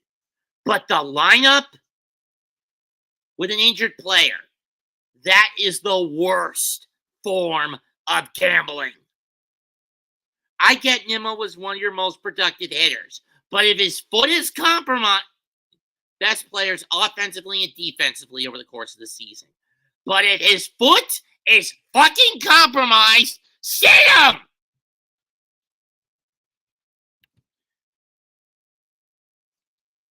This is where I wouldn't mind the configuration as follows. Winker in left, Taylor in left, Bader in center, Marte in right. And Winker is the DH. Or Winker in left, Bader in center, and Taylor in right, with Marte as the DH. But again, what is my beef with the Mets this year? It's in their manager, Carlos Mendoza, and his fucking gambling habits. Anytime I think this son of a bitch finally humbles himself and finally decides to stop gambling, that relief is brief because he goes right back to it. And more often than not, it shoots him in the fucking foot. Why do you think I don't want this guy as the manager, no matter how good the Mets did this year? I do not want a manager who is a fucking gambler across the board. I want a manager who is cautious, has foresight to see if something's wrong, and act on it instead of ignoring it, and above all, is fucking logical in his approach. Instead of a reckless, moronic, gambling buffoon. Is that too much to ask from this Mets team, from this Mets front office, to give me a manager who is not a gambler? One would say that's cowardice, but I'm looking at it from a lens of needing logic, not boneheaded recklessness. Martinez leads off the fourth against Yamamoto.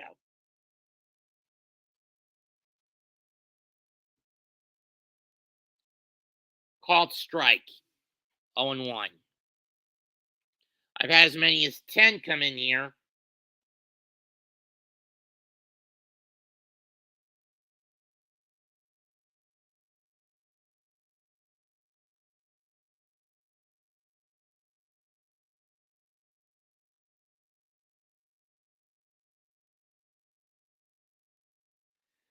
In on the body, 1-1.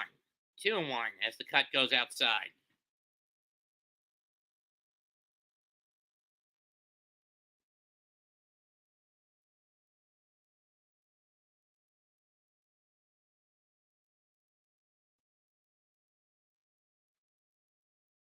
Two one pitch. Why is JD not chasing these center in pitches? Why, you coward? You fucking coward, why? 2-2.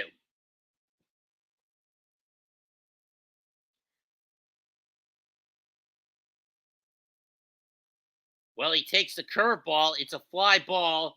Hit to right, not very deep. Betts coming on, and he'll make the catch. Should have been Winker tonight, not Martinez.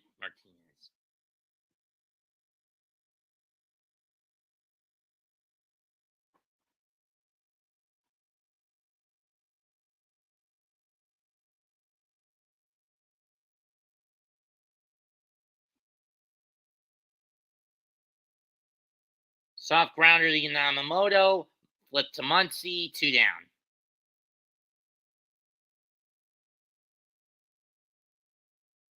Should have been Winker, not Martinez tonight.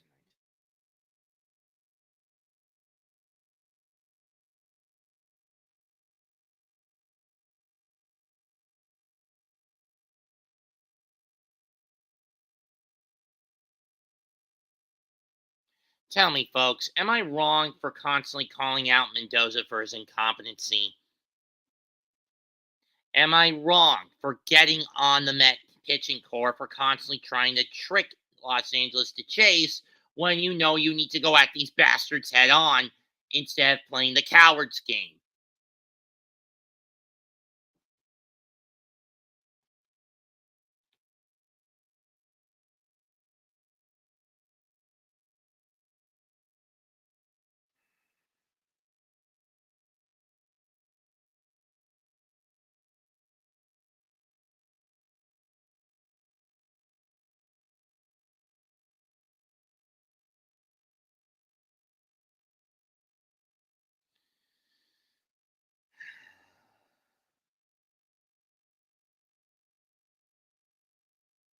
Yeah, ironic Yamamoto used both the Mets and Yankees to get a Dodgers contract.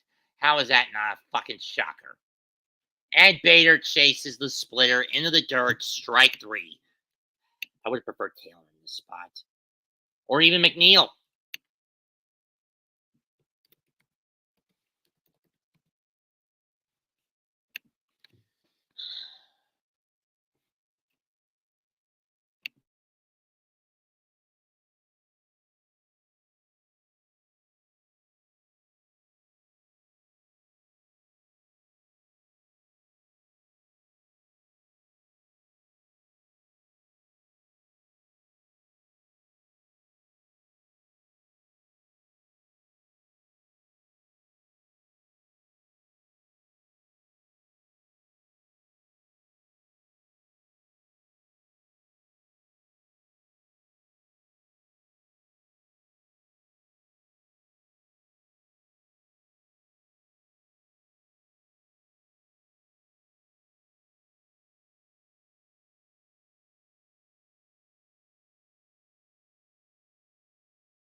We're back. Top 5. Strike 1 to Kike.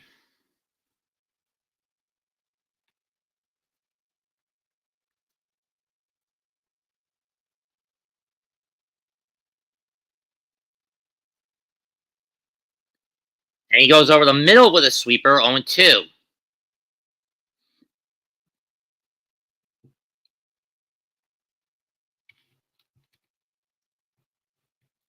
I've already seen the Guardians climb back and start to get out of a 2-0 hole against the Yankees with a 7-5 win tonight.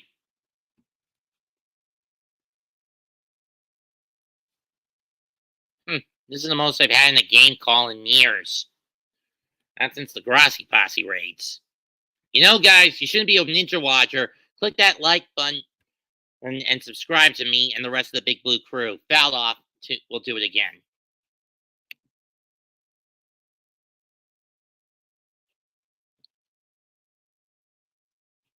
It's fouled off. We'll do it again.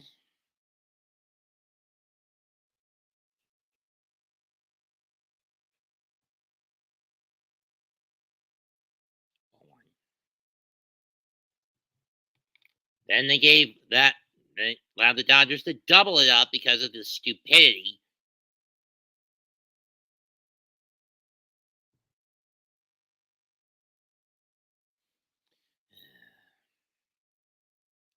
Got him swinging one in the dirt. Again, it's rare that the Dodgers will chase them that low, but when they do, it's a bit of a consequential one. And now here comes the one guy that meant to haven't gotten out in the last 10 at bats. That motherfucker, Max Muncy.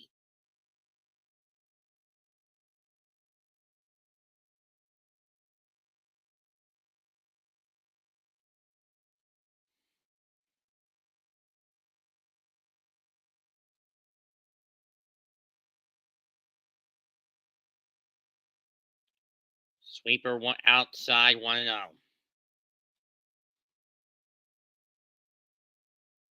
How do you just plunk him in the throat and he suffocates?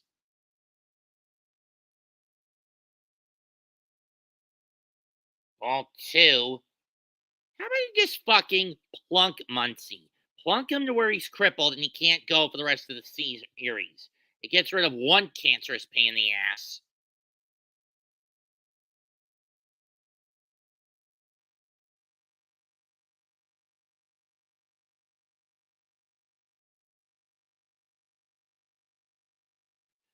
Fouled off.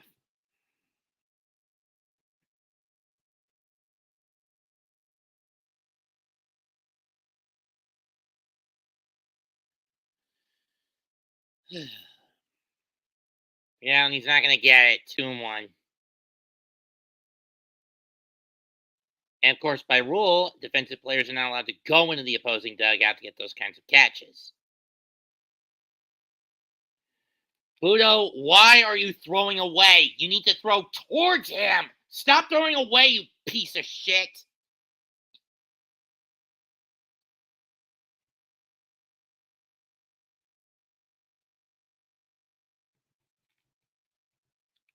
And it's another fucking walk. 11 times in a row. They can't get this piece of shit out! And most of the time it's been walks. Why not just flat out kill him? Why not just hit him with a fastball so far in his helmet, hard in the helmet, it breaks his damn skull? Why not do that and we can get rid of him?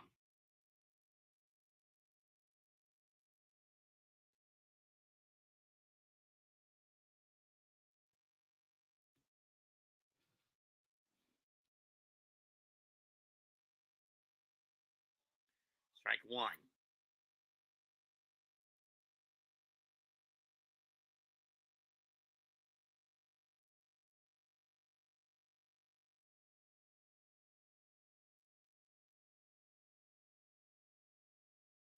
Ground ball or a line out. Bader will grab it. 2 down.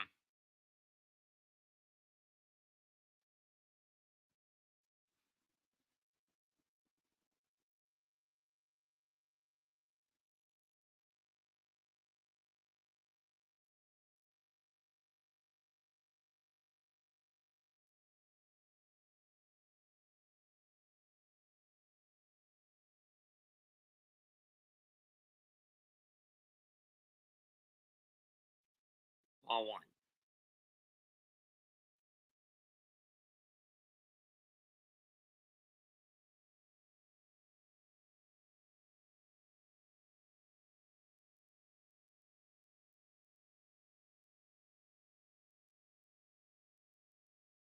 All two.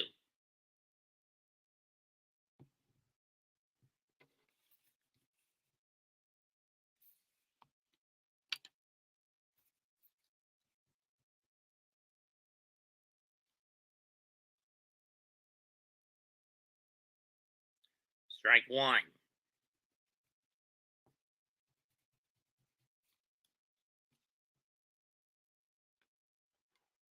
$19, huh? Come on, can I get 20 here? 2-0's fouled.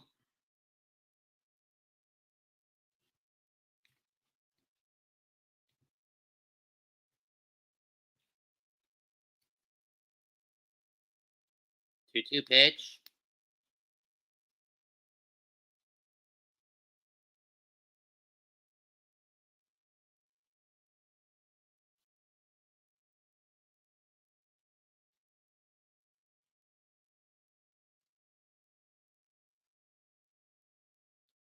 And he goes high with it. Full count. Why, Buto, are you going high with these pitches?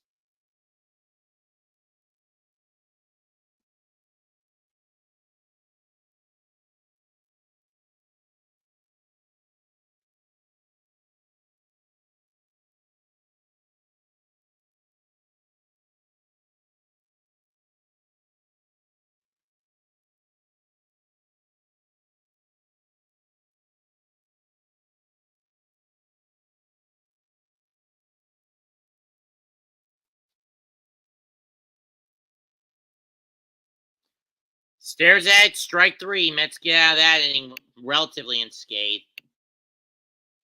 Halfway home, 5-2 Dodgers. Can we get some damn runs? Runs Mets. You got Alvarez, Lindor, and Vientos, all who've gotten at least one hit each off Yamamoto coming up.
Fouled off by Viento by Alvarez on 1.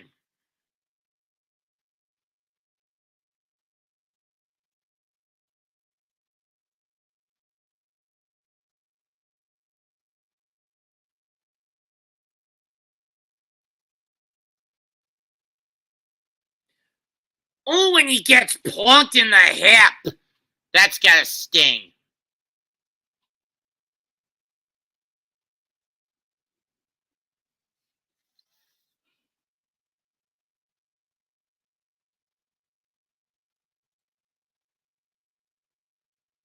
He got plunked. We need a pinch runner. And that means Torrens will have to come in for the rest of the series.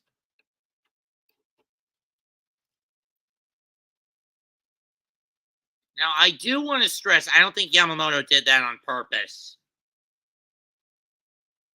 And we hear the asshole chants breaking out in Citi Field. Now, on the one hand, I don't blame Mets fans for screaming that at Citi Field. But on the other hand, I don't think Yamamoto did that on purpose.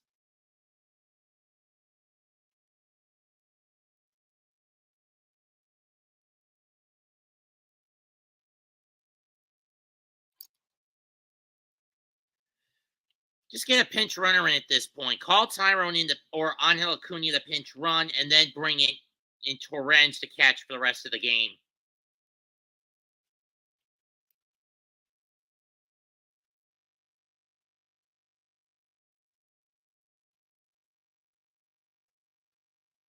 I mean, seriously, it would save the Mets a lot of trouble to just get Alvarez out of there if he got hit that badly. First pitch to Lindor is a split finger, too high, ball 1.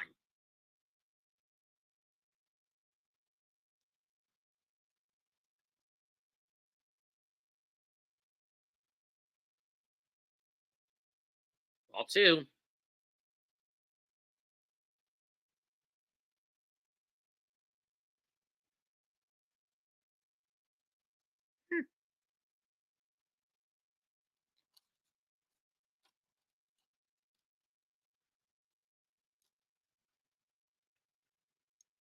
Strike 1 to Lindor, 2-1.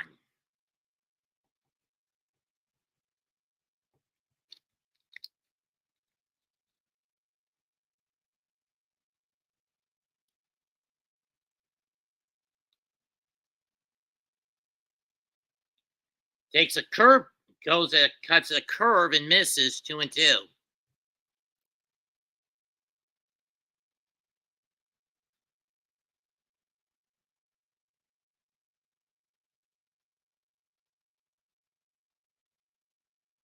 And Lindor chases one up and on the corner, strike 3.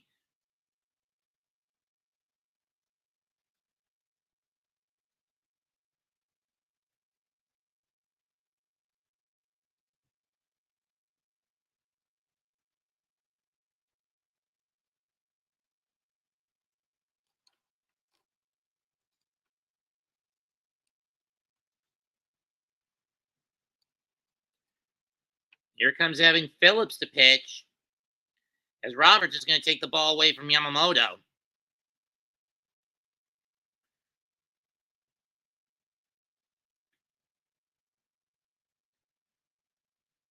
I mean, it's 73 pitches, four hits, 2 runs, 1 walk, a plunked batter, and 8 strikeouts. Why not let him go after get that double play?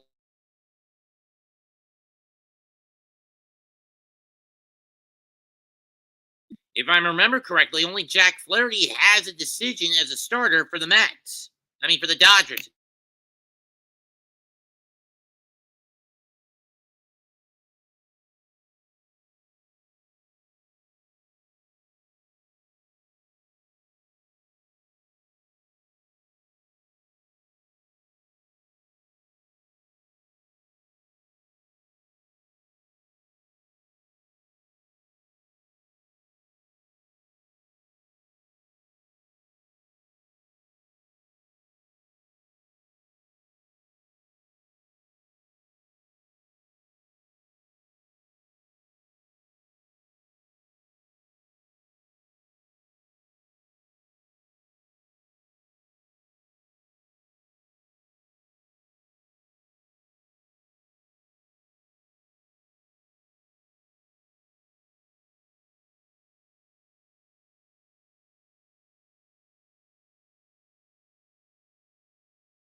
Vientos is up.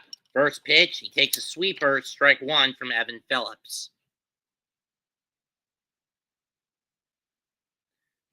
Alvarez hobbling at first. At this point, get Terrence in there if he's in pain. Way outside with the sweeper on the second pitch, 1-1.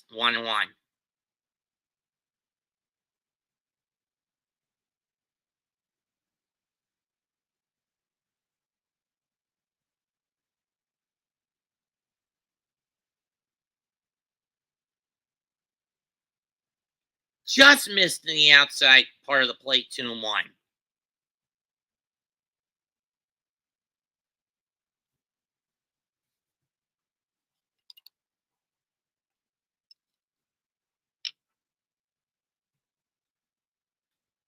Fouled off. We'll do it again. 2-2.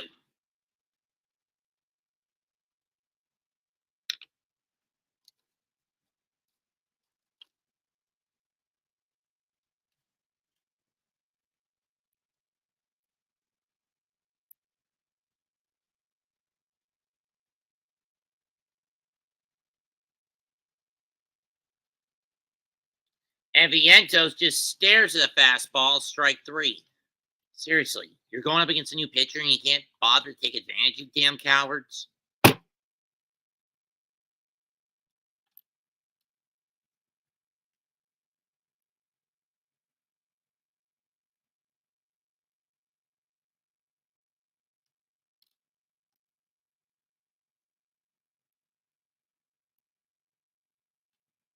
You can't win if your hitting core is constantly strike out, and you can't win if your pitching core is constantly giving up walks.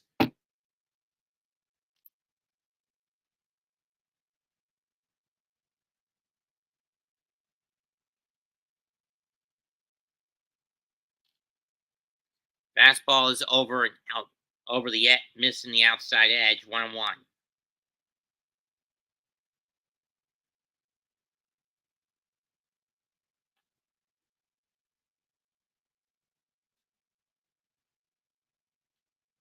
Bounces.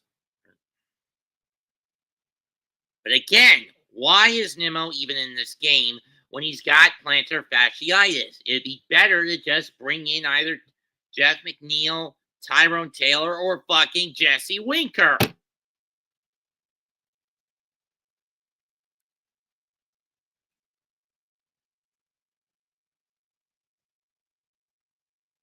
And he grounds out to a force to end the inning.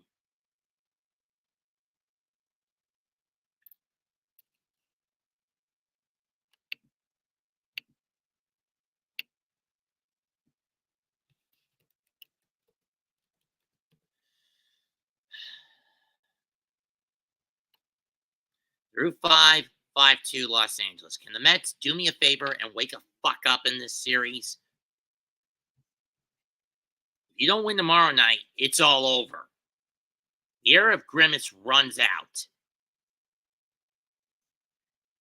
Because you choose to fall asleep at the plate at the worst times. Your pitching core turns into a dog heap, into a dog shit pit, with the exception of Sean Manaea.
Taylor's first pitch swung on, fly out to right field. Into Taylor, into Marte, one down, and here comes Shohei.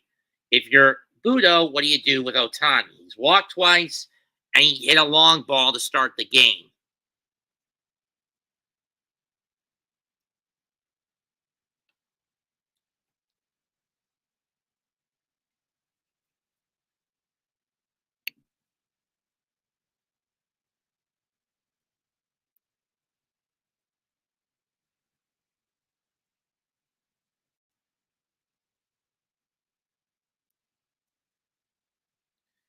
And they're playing chicken with them again, 2-0.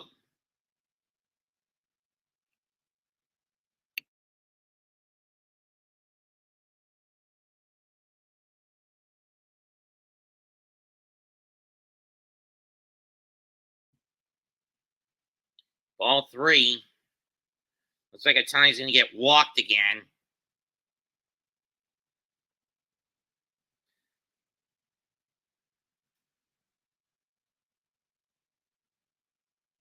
And they walk him again. You dumbass motherfuckers. Okay, who you put in tonight? You gonna put in Garrett? You gonna put in Young? Or you gonna put in Peterson? I'd rather say Peterson for tomorrow night.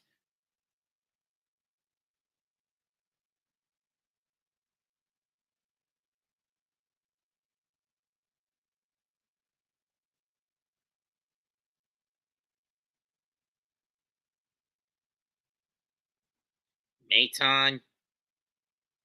You're putting in Maton.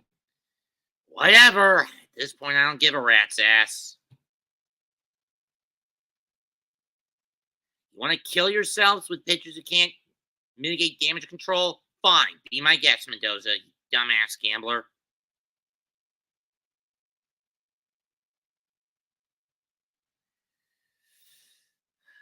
You ask God to humble this gambling buffoon, and even when he does humble himself, the relief is brief. The humility is brief.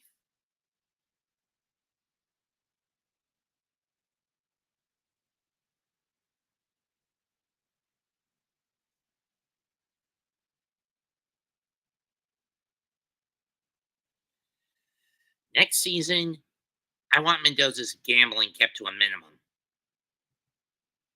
Is that too much to ask? Well, at the very least, I've had some of my highest viewer counts, live viewer counts this year, if not of all time, outside of Grassi Posse raids.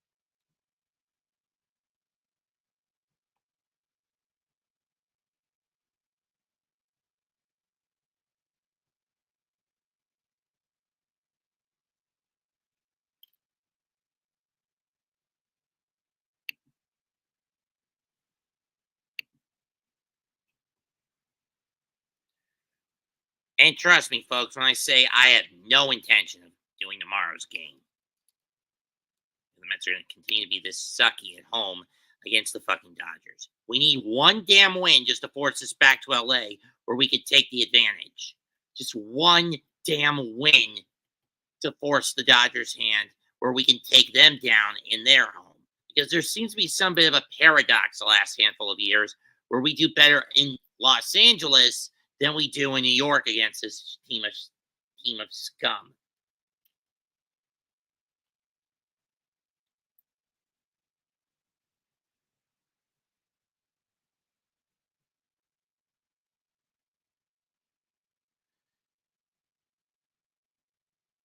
Strike one on the cut fastball.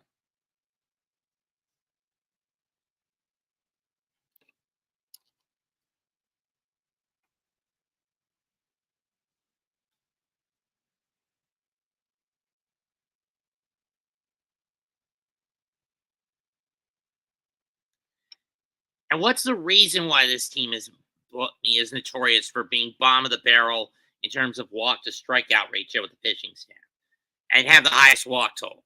Simple. These pitchers try too hard to nibble instead of just throw it down the center. 2-1.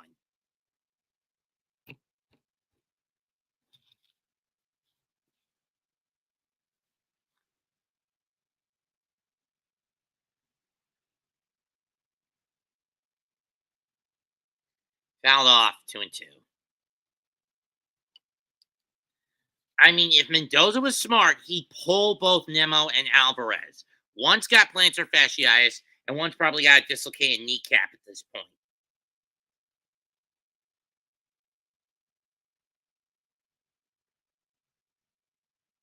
But given how much of a stubborn idiot Mendoza is, he probably won't pull either of them.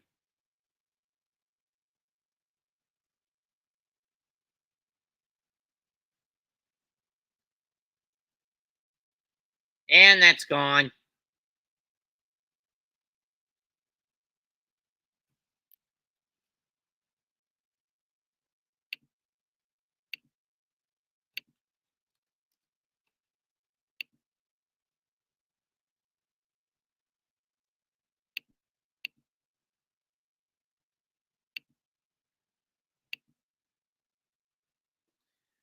This is why I didn't want Maton out there. And this is why I hate it every time the Dodgers come to City. The Mets can't figure out to go after the hitters. Go after the hitters because they're playing too fucking cute with this team. The Dodgers don't play fucking cute, you dimwits.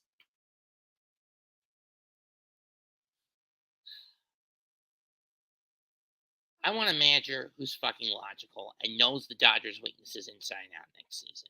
Mendoza does not know them. And I want a manager who can actually fucking win against the Dodgers at home.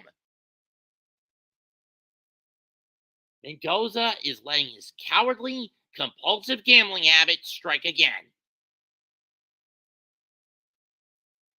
And people wonder why I've constantly called for Carlos Mendoza's death all season.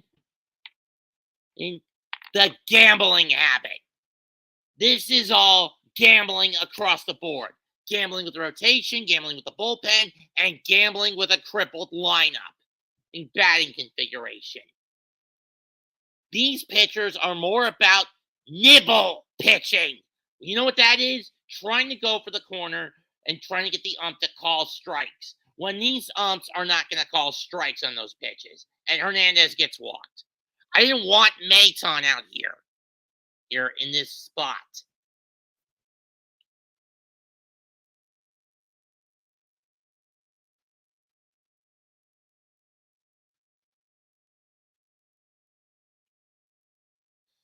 I'm getting ready to fucking murder Carlos Mendoza for his self-indulgence, his compulsive gambling habit, and his fucking incompetence.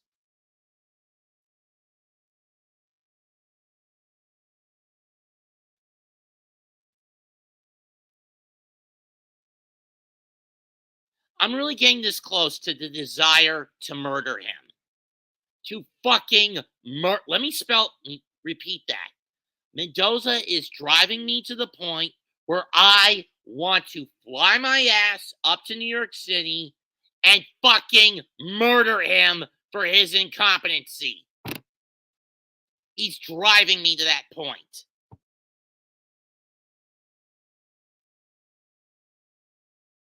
Then again, there are fates far worse than death.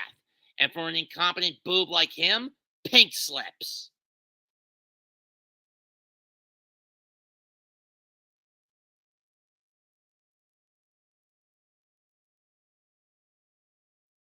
Is it too much to ask you, Almighty God, to give this team a win at home against the fucking Dodgers?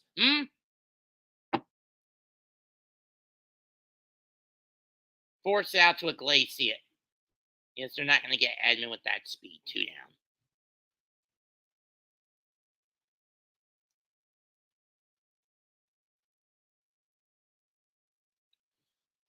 I mean, seriously. Why did we have to hire a gambling fool for a manager this year? I mean, yeah, outside of the 1984 season, this has been our best year that ended on a season in a year that ended on a four, as we actually got to the playoffs. Actually, we made a fucking Cinderella run to the NLCS, which isn't anything to sneeze at. Pete, I wish you didn't show that playoff pumpkin, because if we lose tomorrow, that's the clock striking midnight. And I would rather smash that pumpkin over your damn head.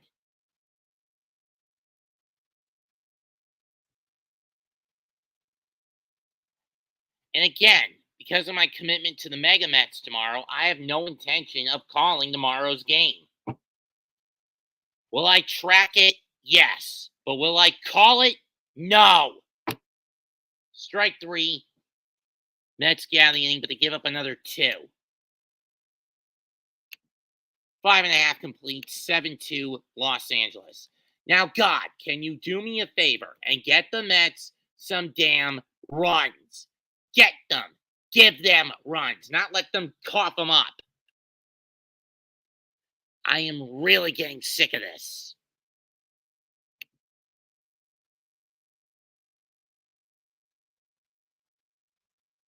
Fuck you, Exotic Marlin. Fuck you.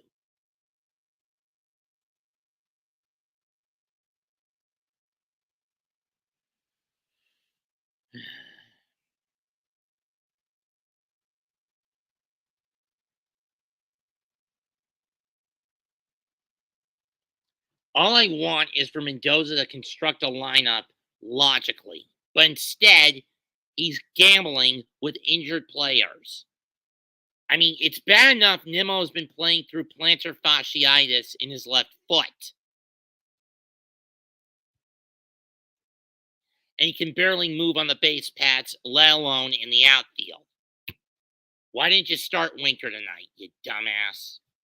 Against Jack Flaherty, you're going to need to change it up. Because this stagnant lineup isn't working.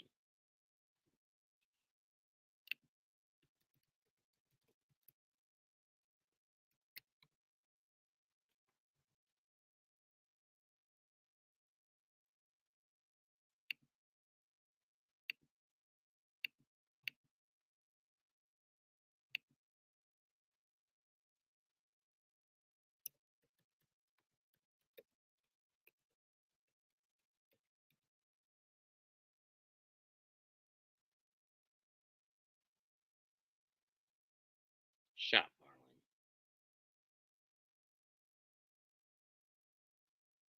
Marlin. I'm not even putting a link in this one tonight.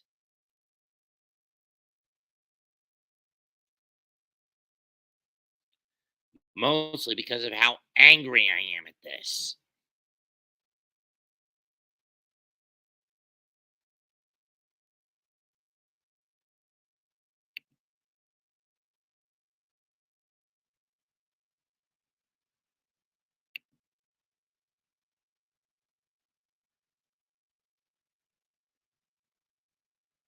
Marlin, how about you go fuck yourself? Because I'm not in the mood to deal with your Dodger trolling. Okay? How about you do that?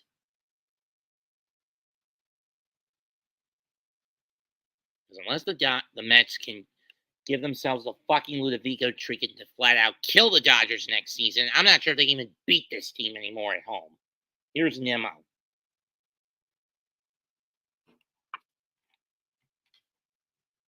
Strike one is he doesn't even bother to chase. I get the foot is bothering you, Nimmo, but you gotta make some commitments on these pitches.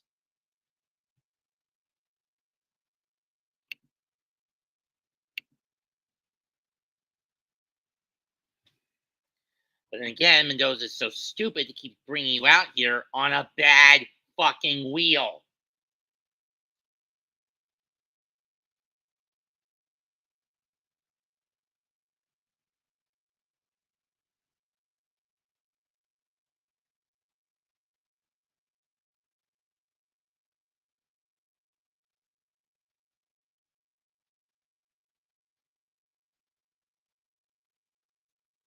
Make some contact, Brandon.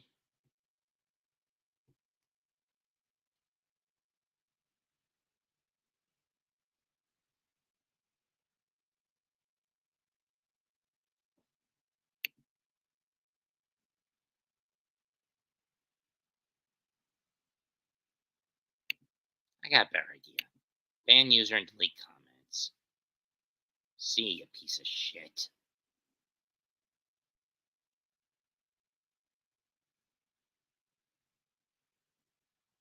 Foul off.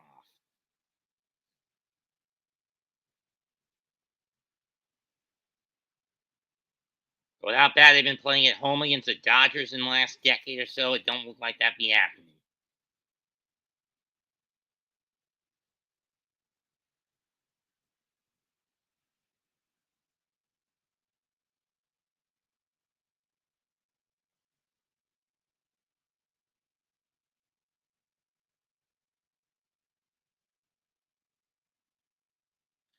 Line drive in the left field, base hit for Nimmo.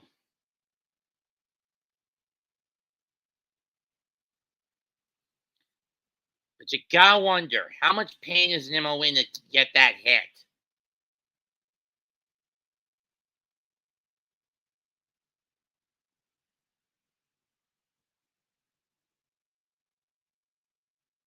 I mean, at this point, get a pinch runner out there for Brandon. If his wheel is that badly beat up, Nimmo, you idiot. If that foot goes out on you tomorrow, it's on your damn head.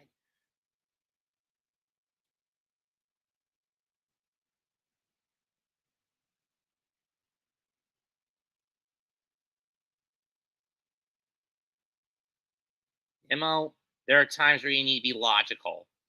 Stubborn jackass. Yeah, an 8-year contract.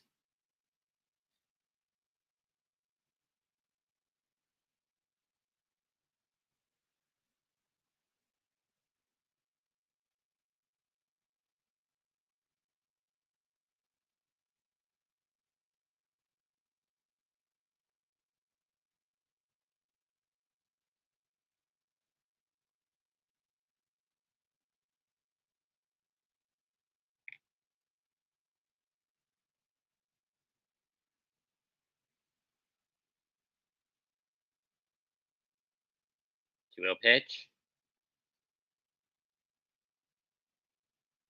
Ground ball off the glove. Base hit.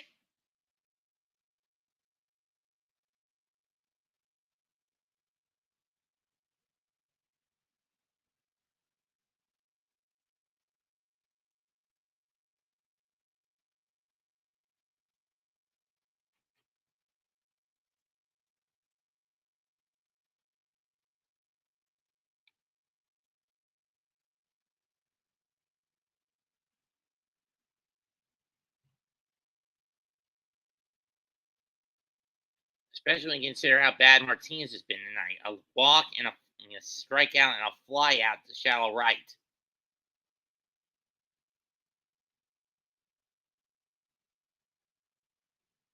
Sweeper, and he just takes it over the plate. Strike one.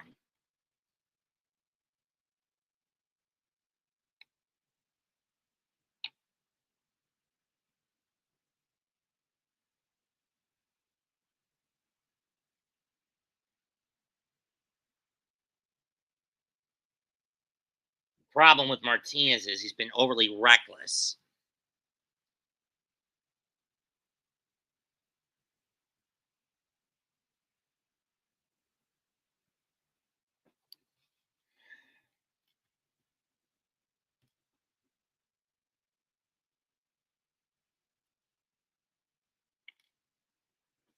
One, two, and it's fouled off. Blame that on the morale killer from that grand slam that he got against Anaheim, and then the collateral damage cough up.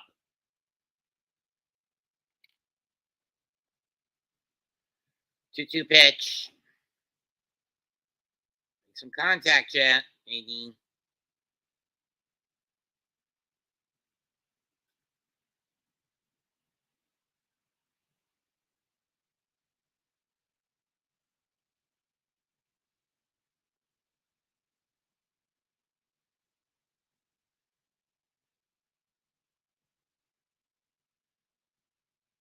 Ball three. Now the question is Martinez going to be gullible enough to chase? Ball four, bags loaded again.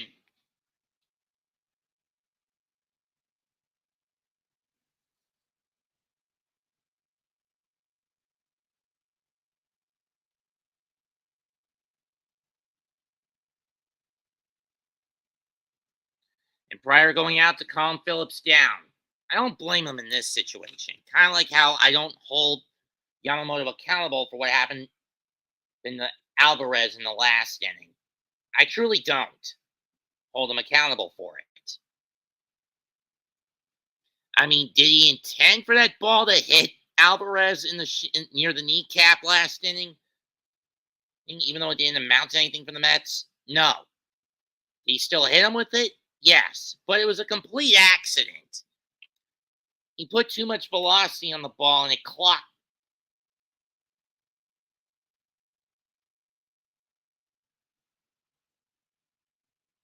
And it plunked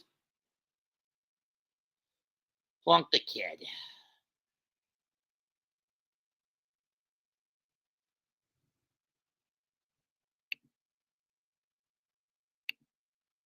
Who technically didn't close it all last night. Went to bed in the pitcher that shut the door on the Mets last night was Ben Kasparius. You shut the door on the Mets last night was Ben Kasparius, not Blake Trinan.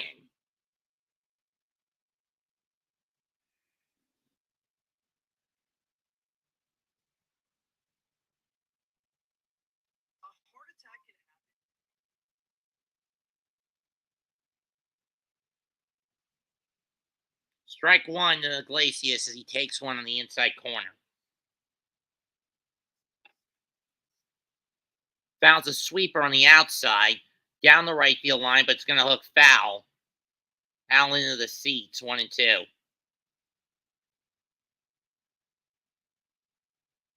Come on, Jose, give me a whack.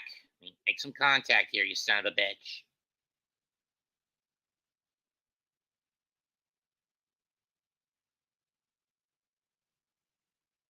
Of course, any contact, we get a run home.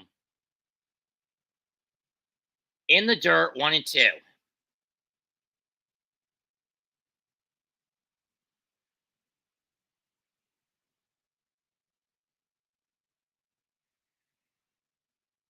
Come on, Jose. Clear the bases a little bit. Clear the bases a little bit. And he goes down swinging. You son of a bitch. That opens the double play ball opportunity. You son of a bitch.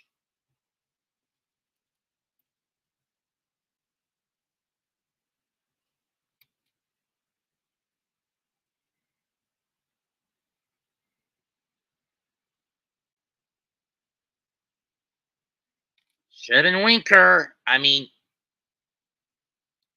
why go to a bad hitter over a good hitter? I mean, in fairness, Winker's not all that great. Hasn't been all that good this postseason either. But he's been a little more reliable. You've only brought McNeil back for this series at the expense of minimizing your bullpen by a pitcher. Anthony Bonda will now come on for the Dodgers to try to get out of this inning. 7-2, 1 out, bottom 6.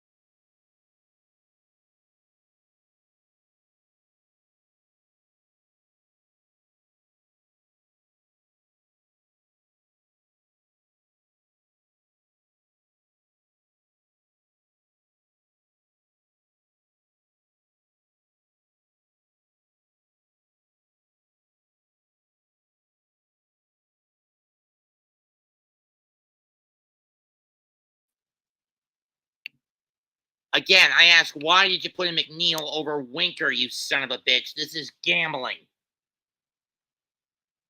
0-2 to McNeil.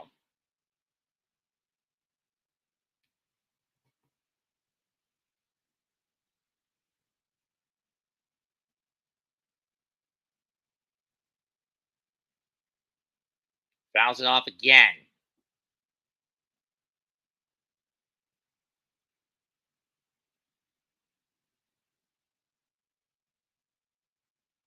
Can we get some damn contact here, Francisco? I thought Phillips was coming in. I mean, was going out, and Bondo was coming in, but nope. They're keeping him in the.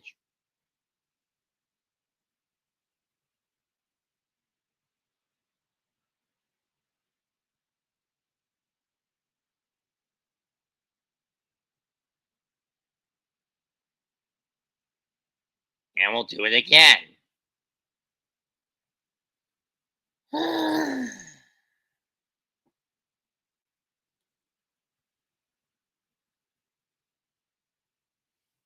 How about you strangle him for the gambling habit?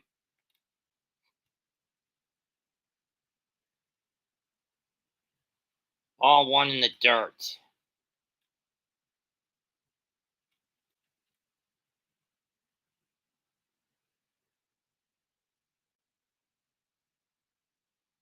Just get a hit, Jeff.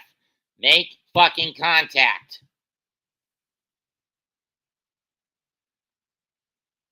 Fly ball to shallow center. Nimmo's not going to tag up.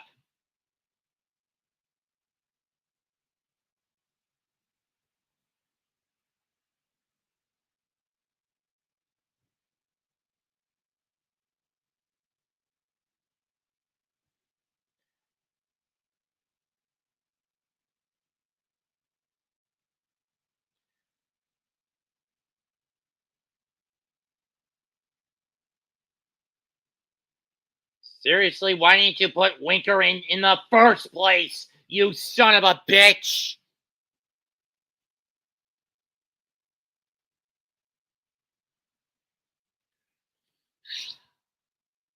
Why do you torture me with your gambling habit, Mendoza? Why do you torture me with the gambling? I'm going to kill you for all this gambling. Your biggest weakness is gambling. Is your in-game gambling habit. Whether it's gambling with the bullpen, gambling with the rotation, and in this case with a bum-wheeled Nimmo, gambling with the damn lineup. Torrens will come in to catch for the rest of the game, and I'm getting worn out from this motherfucker. Treinen coming in the pitch over Phillips.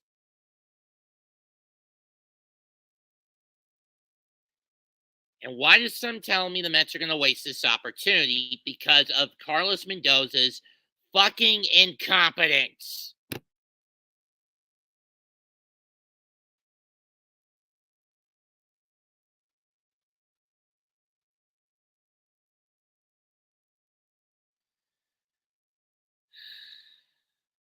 I mean, I swear, I brought myself to the point of an aneurysm the last 2 games. I don't know how many years I've shaved off my lifespan, but I'm pretty sure I've nearly given myself an aneurysm.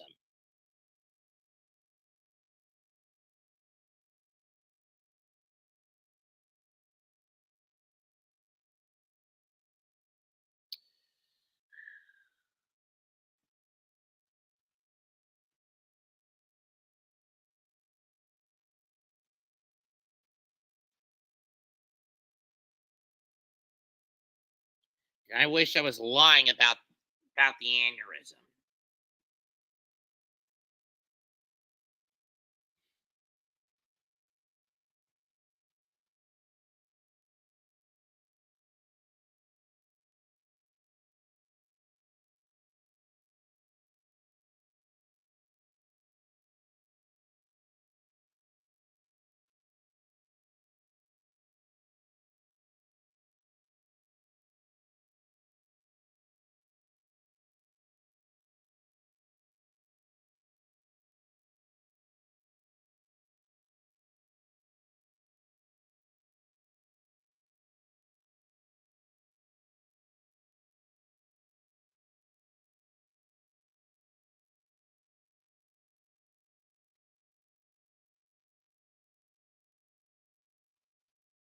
Winker takes the first pitch after taking a step off.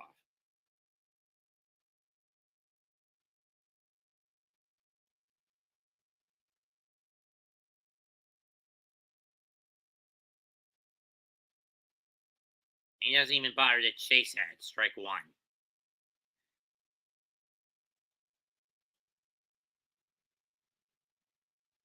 And he fucking flies it out. I knew it.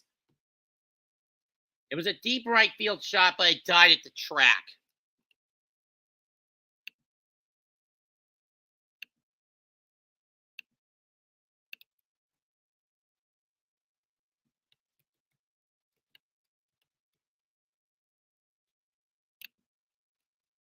And they couldn't do a damn thing again! Because Mendoza doesn't see the forest for the trees when he gambles. I'm getting fed. I know I am being a dead fucking horse, but Mendoza's gambling in and out of games with this lineup is driving me fucking bananas. Anytime I think this son of a bitch finally gets his head out of his ass and finally humbles himself to where he will say, I will never gamble again, that humility is brief. Any sense of relief I get, and any amount of humility he shows to where it helps the Mets is brief. Why can't you be humble all the time, Mendoza? Why can't you hold yourself accountable?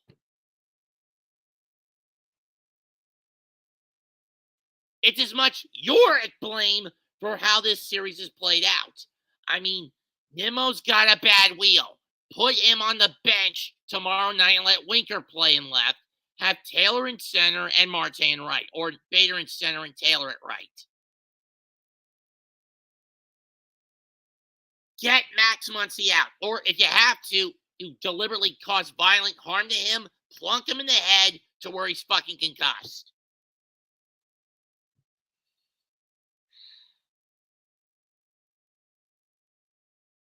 Torrens will come in the catch again because of the bum wheel on Alvarez, which means Torrens will have to catch in game 5 as much as he doesn't want to.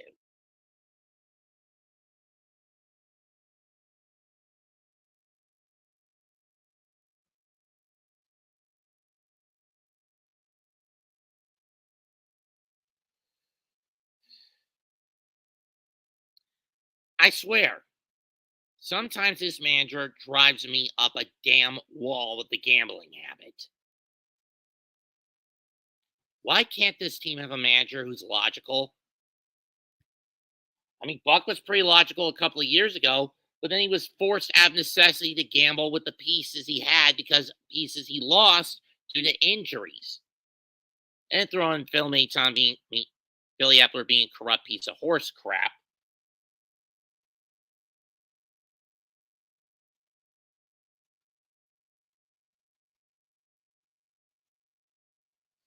And unfortunately, unlike last night, I have nothing to distract myself with. I had the Yankees losing the ALCS game they played tonight as a small distraction at the start of the game, but now I have nothing to distract me because I can't join the big blue crew tonight. Strike one on the cut fastball to Muncy. Taylor will go in the center. And it's another fucking single. What is that now? 12 in a row? We can't get this piece of shit out! Get Muncy out! Kill him! Kill him!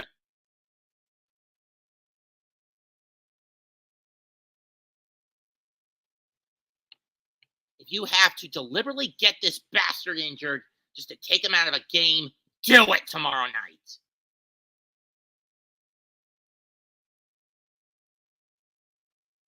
This is one of the main reasons I'm not even bothering to call tomorrow night's game.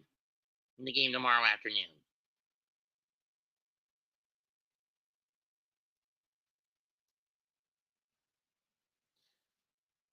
Given how late this shit heap is going.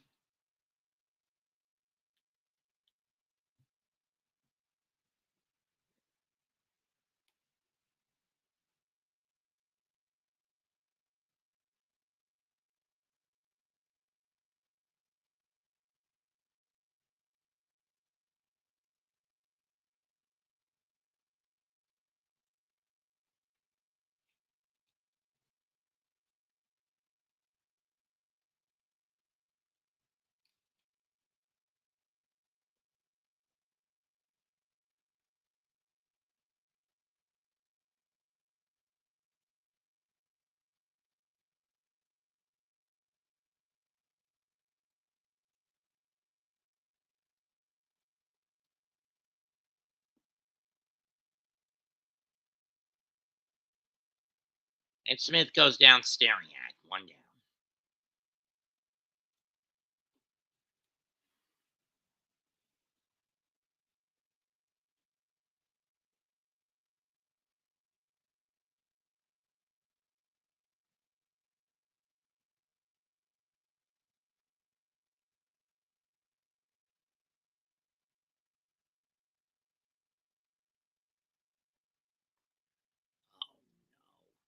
I mean, in this case, I don't mind Gary Young coming up.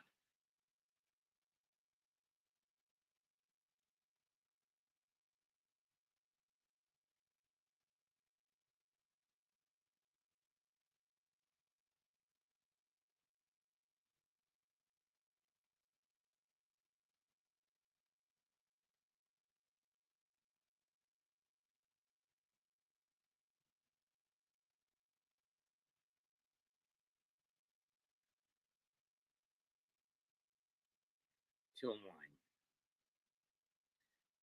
With the exception of constantly failing to get fucking Muncie out.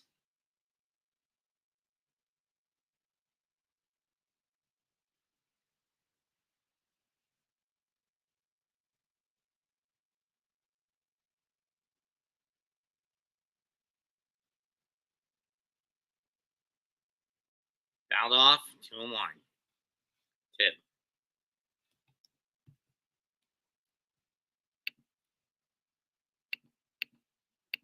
And of course, Muncie, who once again, the team can't seem to get the fuck out.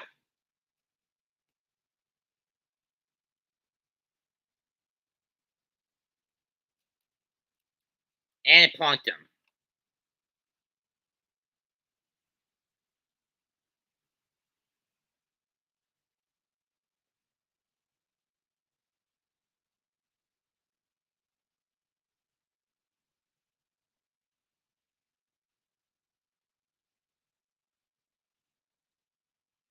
Yeah, it got him in the wrist.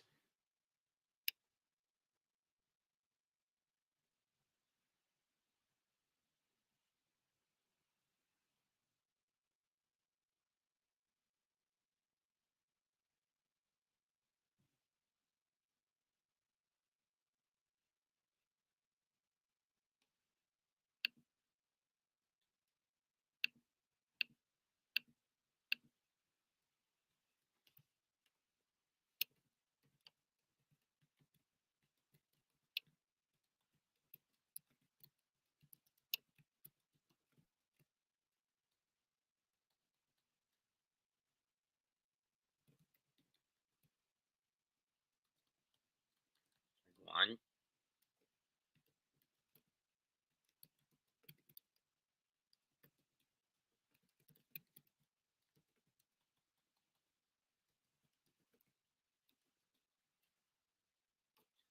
I'll wait until after this game to put it up.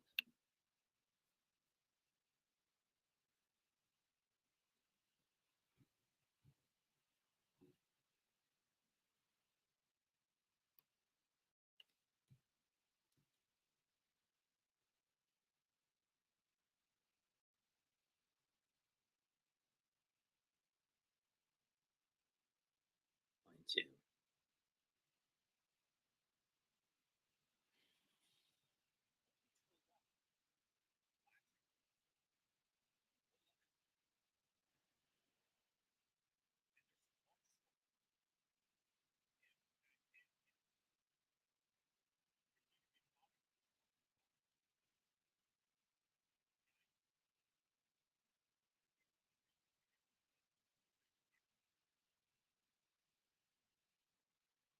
Chase the curve. Strike 3.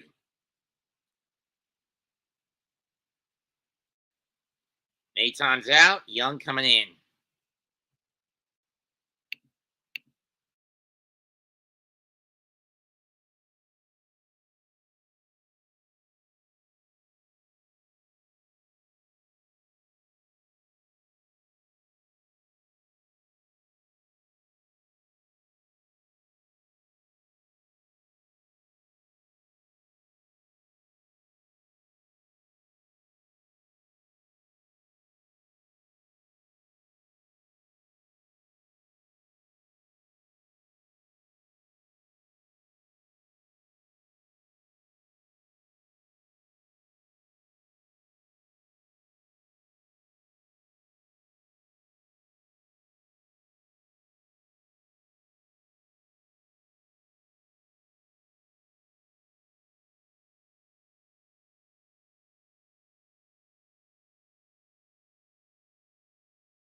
Ball one.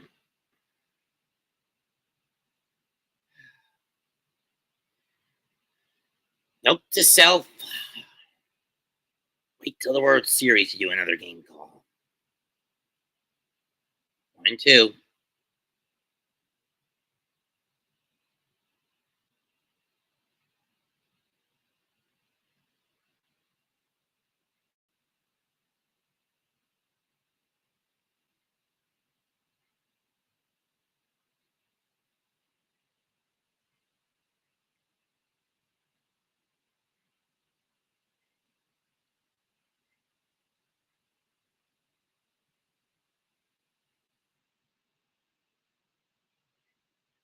One, two to Ohtani.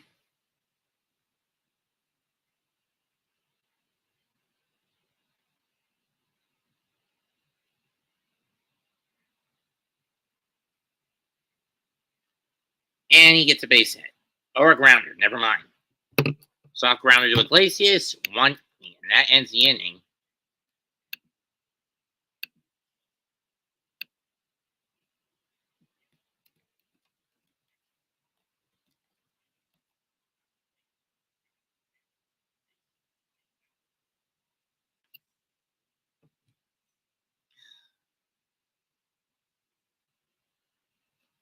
(7-2) as we go to the stretch.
Yeesh.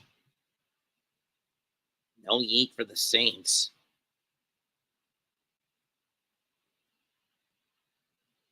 First pitch Lindor, ball one.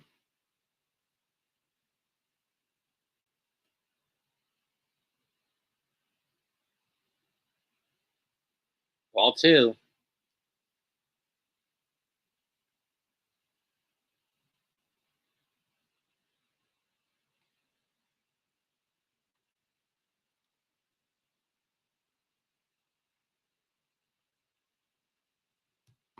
Although the Dodgers suggested Jack Flaherty, strike one.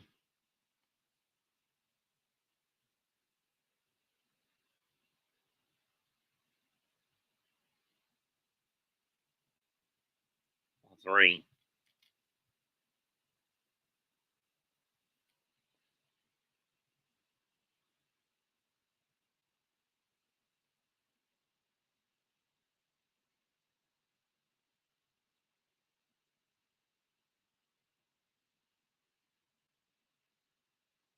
One pitch.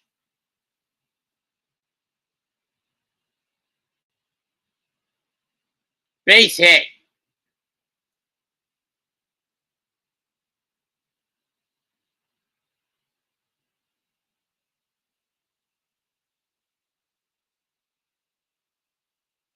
Here's Vientos.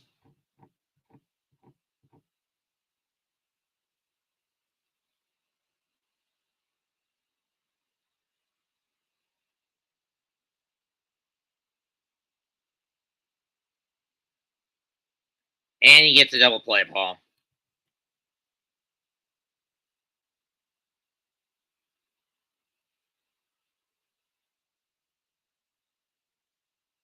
Or not.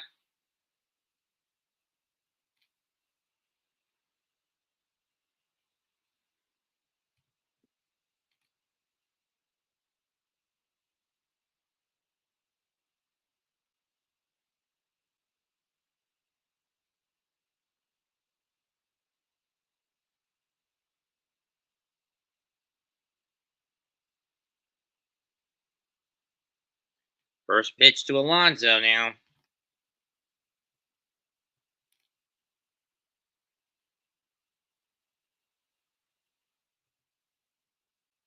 Strike one.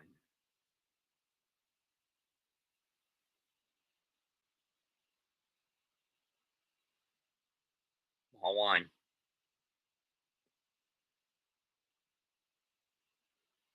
I know this is not how Alonso wanted his final season as a Met before free agency to come to an end. But again, he's been trying too hard to play like Aaron Judge, and that's been doing him a lot more harm than good this season. In the dirt, 2-1. And I would just take the bat and bludgeon the agent for it. Take whatever money the Mets are willing to give me to sign me to at least 1 or 2 more years at minimum, to a 2-year contract at minimum. Strike two.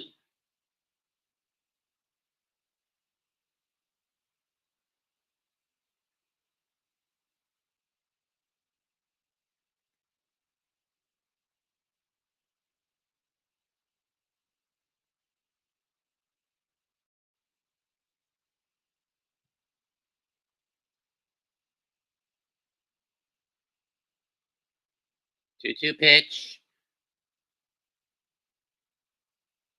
Too far down, 3-2.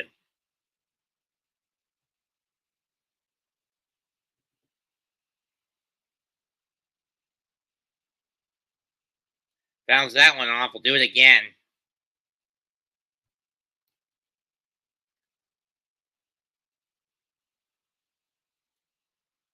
And he goes down swinging again.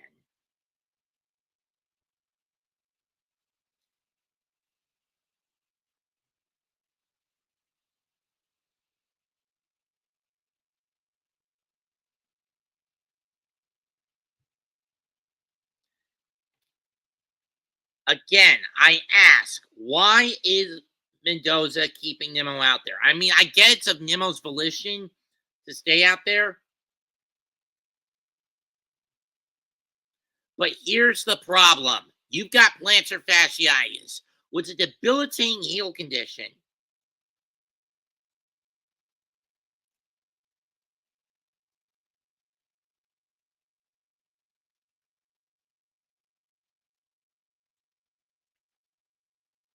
Your foot is in unbearable agony, Nims. Why not just sit down tomorrow night and sit for tomorrow night's game? Alvarez has to sit tomorrow night. Why can't you, you son of a bitch?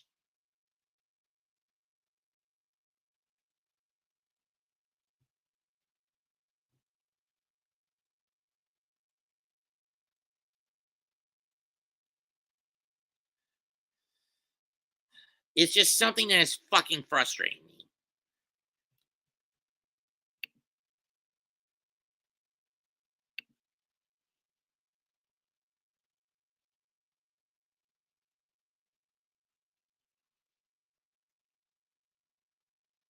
Hold on.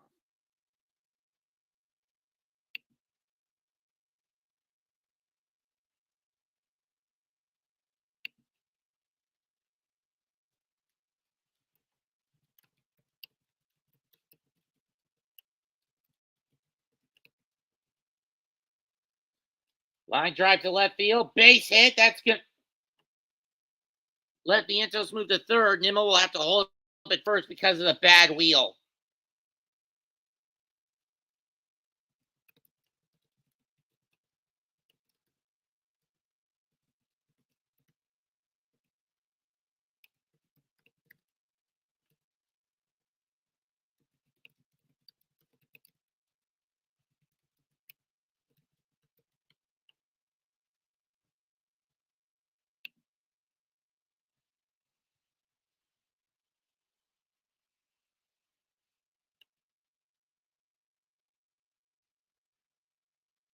Ball, strike one.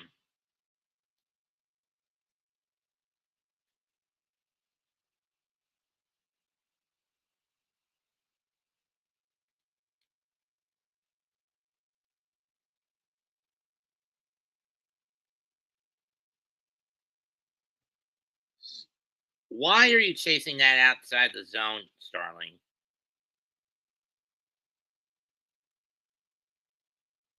That goes into the dirt again, 1-2.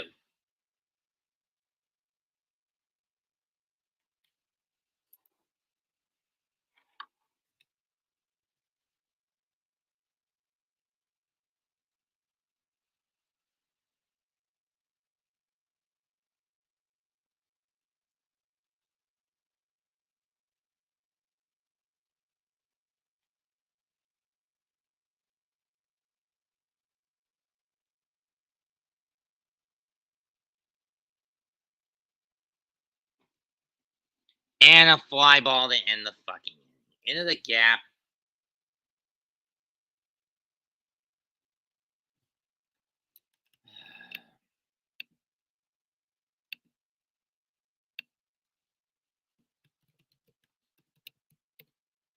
Mets only have 6 outs to work with now. 7-2 Los Angeles.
It'll be Betts, Hernandez, and Edman for the Dodgers.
Ball 1 from Young to Betts.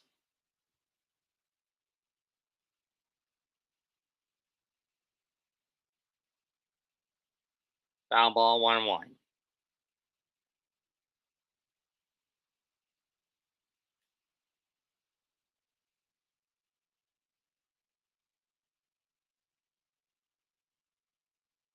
But here's the problem with Senga, Howie.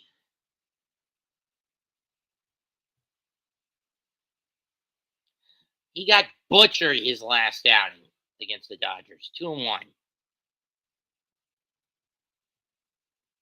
And a base hit for Mookie. How far is this going to fly?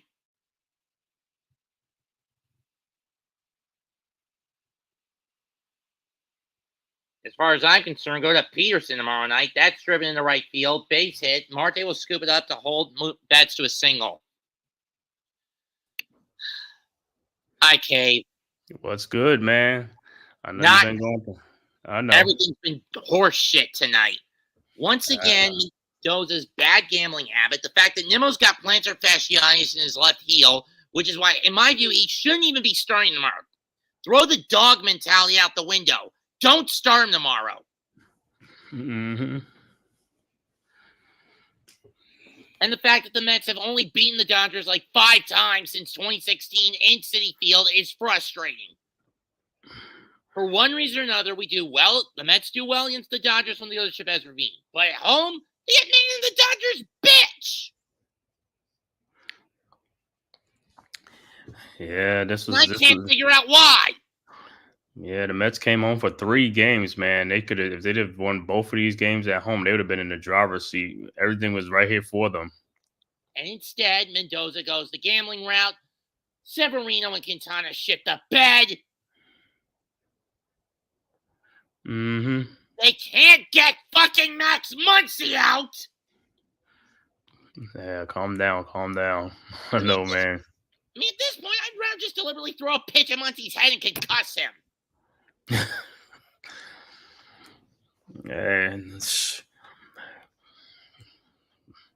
Yeah, Mets. Wait, who's pitching today who's pitching for the Dodgers today? Yamamoto.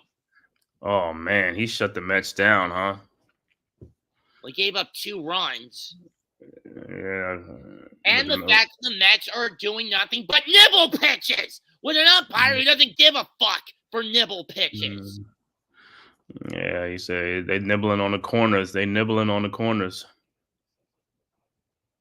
you're going to face the Dodgers, you can't play scared. You can't constantly throw nibbles. You got to give them the beat down the damn pipe. And Hernandez just got walked. Can we get Danny Young off now? Mm-hmm.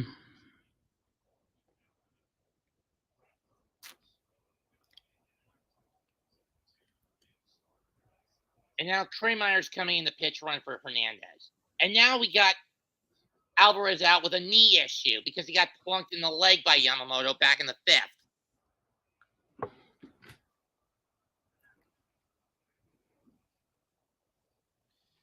I mean, I really can't stand it anymore, Man Cave.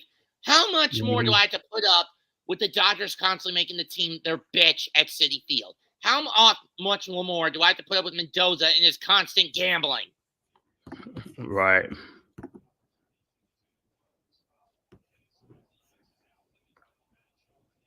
In fact, this whole series, the Mets have been outscored by a collective of 28-9 so far. Is fucking infuriating. Mm-hmm. It's pathetic. Even if they somehow pull a miracle off and win the remaining 3 games in this series, the run differential would scream the Mets do not belong in the World Series at that point. And they need a miracle tomorrow. And that's a 2-run double by Edman. It's now 9-2. Yeah, they're going to need a miracle tomorrow, man. That's their saving grace. Like I said, they came home, man. I thought that was going to be it for them, man. I thought that was going to be a... Well, we should have seen the damn signs. The Mets have struggled and played like bitches at home against the Dodgers the last decade or so. At best, they can only get a salvage against this team. At worst, They've been swept for the last 8 years. Mm-hmm. And they've only won one damn series in that stretch, and that was in 22.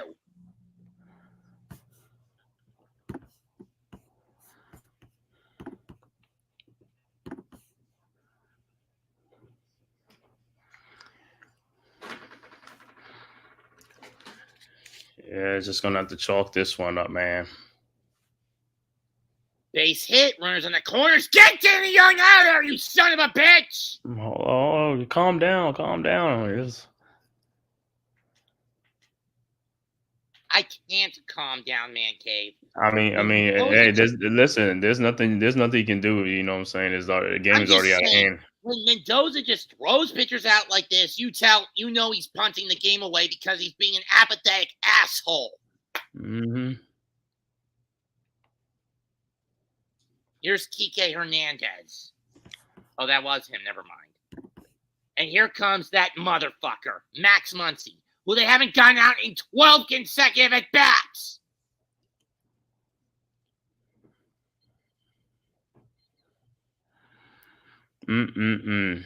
Strike one on the sweeper. Yeah, who's the Mets? Who's playing? Who's pitching tomorrow for the Mets and the Dodgers? The Dodgers is Flaherty is pitching. And how's he a pitcher? How is he as a pitcher? Flaherty. He threw 7 shutout last time against New York in Game 1. A game I didn't call because I was at a wrestling event. Oh, he threw a shot. So Flaherty. So that's one of their good pitchers then. So they got a tough one. They got a tough one tomorrow. Who's pitching for the Mets? Had they named a starter yet? Mendoza's going to gamble on Kodai, but if we saw how bad he pitched on Sunday, I'd say it's a no-go. Go to David Peterson. Why substitute your worst pitch, a bad pitcher, for a good one? A good pitcher for a bad one. And finally, Muncy strikes out. Finally, they get this piece of shit out. And what Cody was like, Cody gives up a lot of runs. He gave up a lot of walks in his last outing. No, that's a recipe for disaster. Yeah, that's a recipe for disaster. When you give a lot on walks, that's a recipe for disaster. That's the problem with this Met, and that's been the problem with the Mets pitching core this year because they're so busy nibbling and being cute and fancy with their attempts at getting strikeouts against teams who have high levels of plate discipline. They're not going to get those strikeouts. Mm-mm. And compounding those issues, they give up long balls after those walks.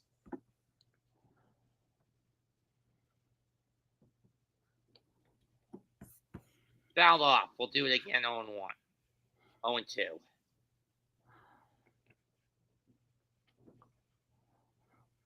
Fuck the baseball scriptwriters who want Dodger Yankees. Easy. Look, I get the Guardians were able to get a win tonight, so they get to survive to fight another day. I know the Yankees blew that one. The Yankees got up 1-0, then the Guardians came back, took the lead, then the Yankees came back and took the lead, and then their closer, their pitchers couldn't they throw a middle out cookie that ties the game. And they throw another cookie that wins it for Cleveland. Yep. But I think tomorrow Yankees got Gill on the mound and against Gill or whatever. Luis Gill against Gavin Williams. Gavin Williams.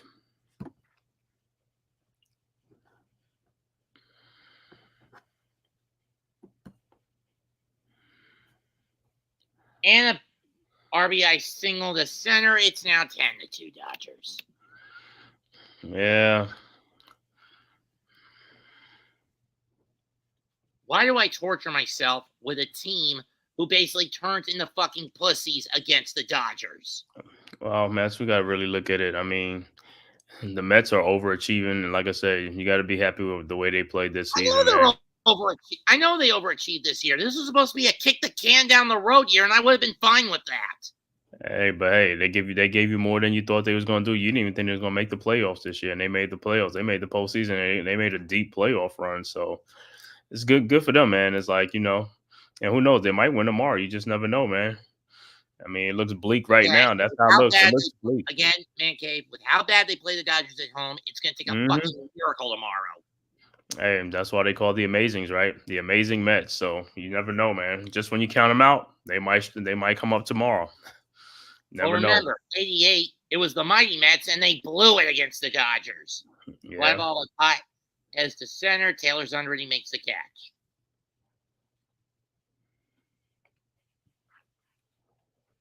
Thanks for coming to be a bit of a calming agent for me. Yeah, man.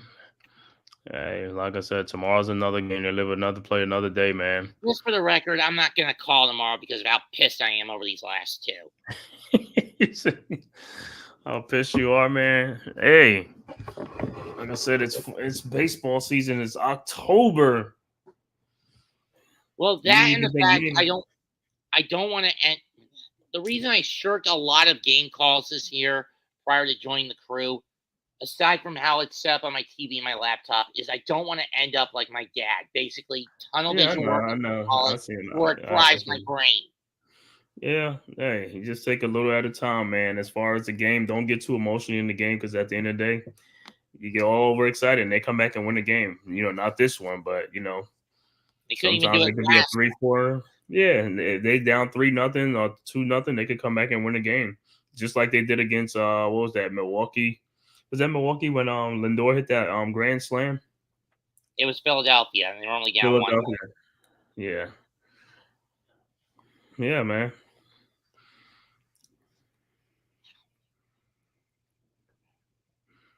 But still, I think the whole mindset for Mendoza was to try to out-gamble Davey Roberts, and unfortunately, he went overboard with micromanaging. Mm-hmm. Usually, that's Roberts' biggest weakness. But when Roberts found out he was facing someone who's just as bad, if not worse than him, at gambling in game, it gave Roberts a calming agent. Mm-hmm.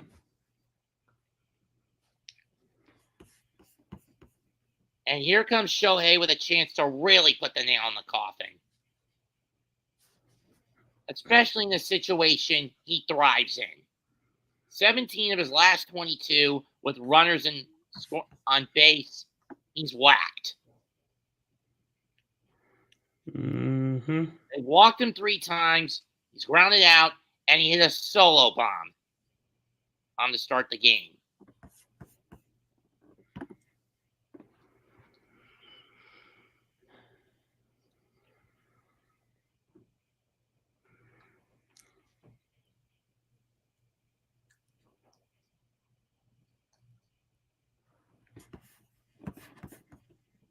Shohei Ohtani Fouls it off, 0-1. And ricochets off his back leg. Ball 1 on the sinker. Can we get Danny Young off this damn mound? You overtaxed Tyler McGill last night, and look where that got you, Mendoza, you piece of garbage.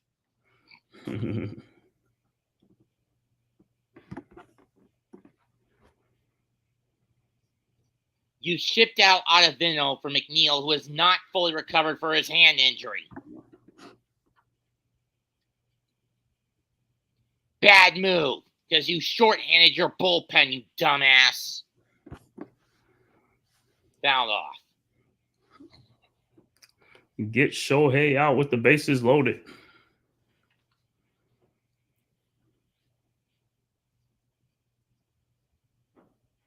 Here's what I want tomorrow. I want Nimmo to sit. I don't care what he says. That foot is killing him. My Brandon Nimmo. Yeah. What was this? Where he play? He play first base or does he play second? He's left field. Left field. Oh yeah. If his foot is hurting, you don't want him playing out in the outfield because if he got chased balls and he's not going to get it. The guy's been dealing with plantar fasciitis since May. Yeah, he's opted to play. He's out there to play the season until. And believe me when I say this, man, Cave. During COVID, I dealt with plantar fasciitis. Mm-hmm. It's grueling, ain't it? It's painful. Yeah. Yeah, I guess he's gonna play through it till they eliminate it. Then he'll get the surgery or whatever he's gonna have to do. And then So there's he has to deal with the pain. And then there's Pete. What do you do with his contract? You give him a new one? Pete Alonso. I mean, he underperformed this year. I'm not going to lie about that. But I blame that on his agent telling him to be more professional and be like Aaron Judge. If I was in Alonso's shoes, I would take my baseball bat and bludgeon in the guy until his skull cracked. Oh, you don't want to do that. But what the Mets could do instead of giving that, they could probably trade him. Probably get some prospects, man. Build your team back up. If he ain't gonna be here long term, So you know. close to breaking the team home run record. Yeah, okay. Well, I mean, If you keep him around for at least 2 more years, he can finally get over the strawberry hump.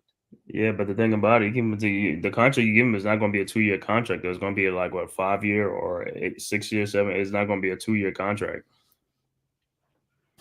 That's the thing with baseball. It's either going to be a 5-year, 10-year, depending on who it is. Okay, then give him a minimum of 5. Okay, well, if that's what you want, hey, they can bring him back for 5, or you can trade him with somebody and get some great prospects and go that way. Because I'm not gonna lie. Right now, Vientos has established himself as a top quality third baseman. I don't want Brett Baty to come back at all. Mm-hmm. And here comes Eduardo Henriquez. He'll face J.D. Martinez, Jose Iglesias, and Tyrone Taylor, replacing Harrison Bader. Krameyer stays in the game at center. Pages switches to left.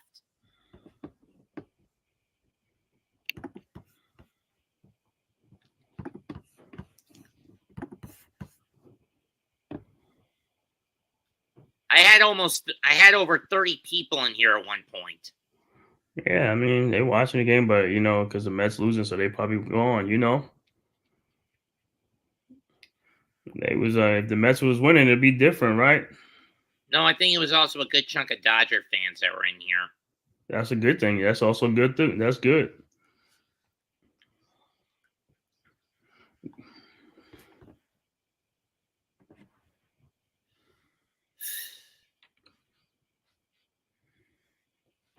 I got a birthday party to deal with on Sunday for my old man. And if the Mets do get eliminated on Friday, I won't have to deal with this shit on Sunday.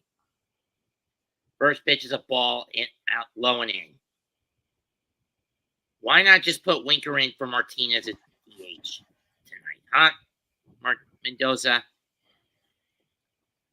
And to the urinating tree, if you're listening to me, dude, use any of my anti-Mendoza gambling tirades for when you get to the Haters Guide of the World Series. Mm-hmm. Ball 2. At least the Liberty have a chance to end their legacy of failure tomorrow night. Mm-hmm. 3-0. Enriquez is missed with 3 straight pitches, 2 four-seamers and a cut. J.D. Martinez has been atrocious this postseason, outside a couple of hits in the wild card round and the divisional round. Strike 1, 3-1. You mean the former Boston Red Sox and LA Dodger. Yep. If I remember right, he won the title with the Sox, right? Mm-hmm. 2018. Yep, J.D. Martinez. And he fouls it off. And knowing Martinez, he's going to be stupid enough to chase one outside for strike. There seems to be no discipline at the plate lately from the Mets. Right. Here's the payoff. And he walked him. Second walk of the night for JD. So Martinez is aboard.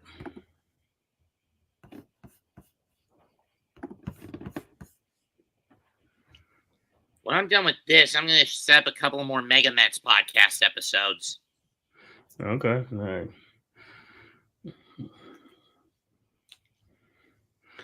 Who's up next to bat? It's Condolita. Mm-hmm. Not had the same level of OMG magic in this series. Strike 1. South Francisco Lindor ain't do nothing this game. And a couple of singles, but he's only gotten home once. But he hasn't been dripped, but nothing home.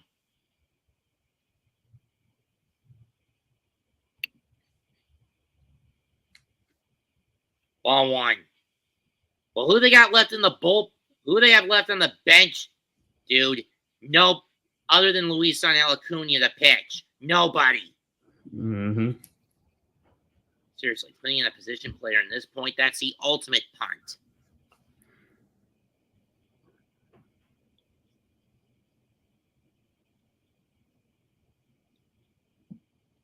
Someone needs to teach Mendoza cause, effect, and consequence when it comes to his gambling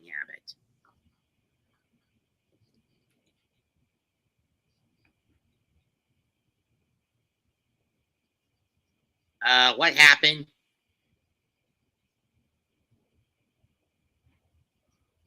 Oh, pop up. Yeah.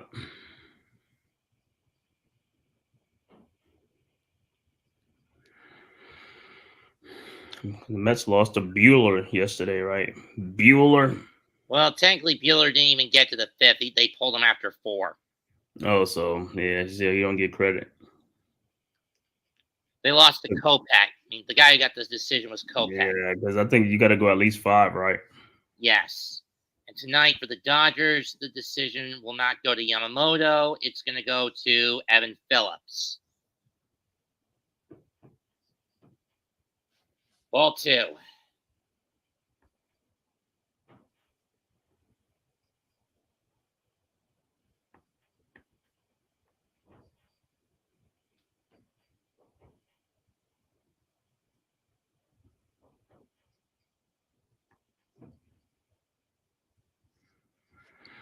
Fourth out, ground out by Taylor. Tell you what, the Mets bets better come alive tomorrow.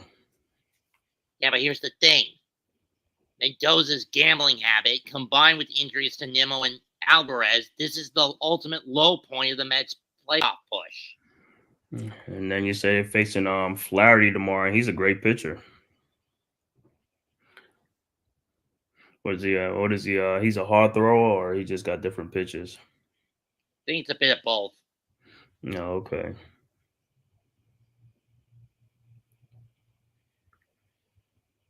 Here's Luis Torrens, who we know will be catching tomorrow night's game. Again, mostly due to the injury of that kneecap on Francisco Alvarez. Taylor goes to second on defensive indifference, strike 1 to Torrens. And Torrens hits a fly ball to right, and it's foul.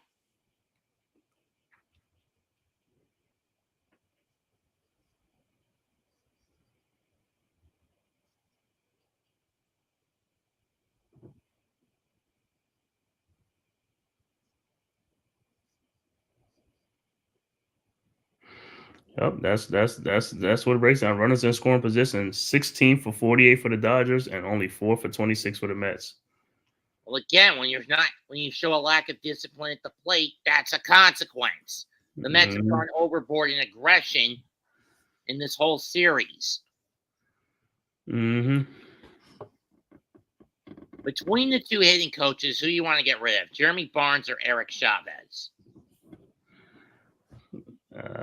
Like I said, I don't watch the Mets too much, so I don't know. Yeah, you're a Yankees guy. Mm-hmm. Which one you want to get rid of? Pop up to second. Luck caught by Taylor. Inning over.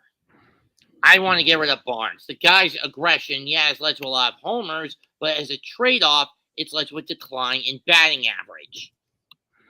Mm-hmm. The guy is so over-reliant on aggression at the plate. When it was just Chavez alone in 22, what did you see with the Mets? A more disciplined approach. More reliant on contact hitting than the long ball. Mm-hmm. Having a two-headed monster led to an identity crisis out of the chute. Mm-hmm. It'll be Betts, Krameyer, and Edman.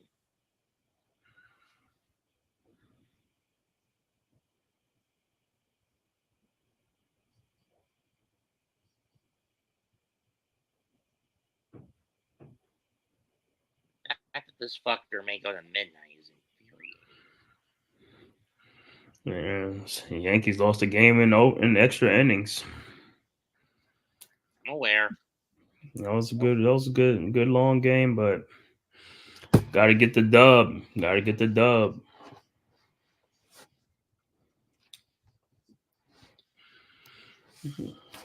Mets, the home crowd's been cheering the Mets on at Citi Field, man.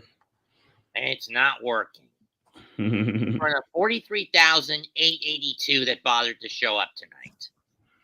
Mm-hmm. Why is it we can't beat teams from California at home in the postseason? Couldn't do it with the Giants in 16, couldn't do it with the Padres in 22, and we can't Mm-hmm. do it with the Dodgers in 24.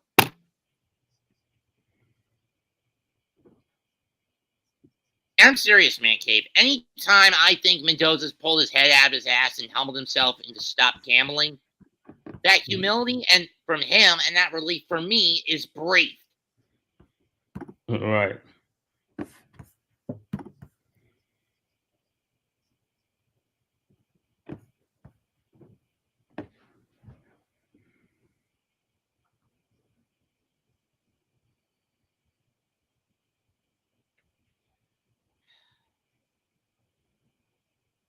Maybe I'll just stick to baseball calls on Saturdays next season.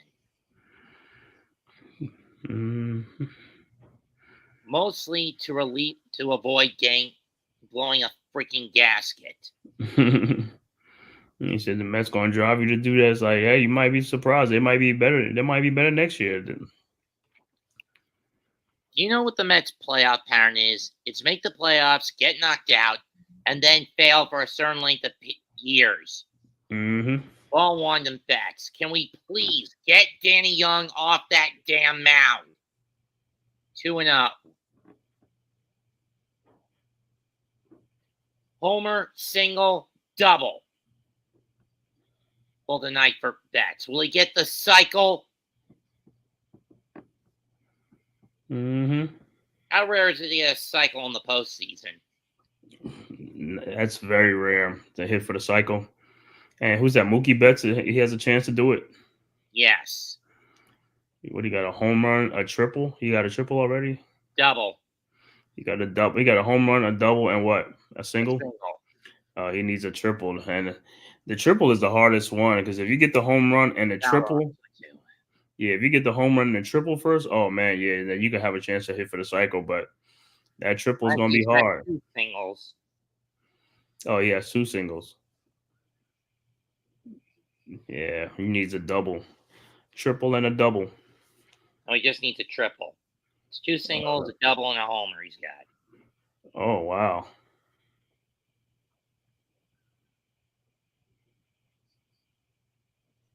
Ground ball to Iglesias. He'll pick it up, fling it to Alonso. 1 down. No cycle.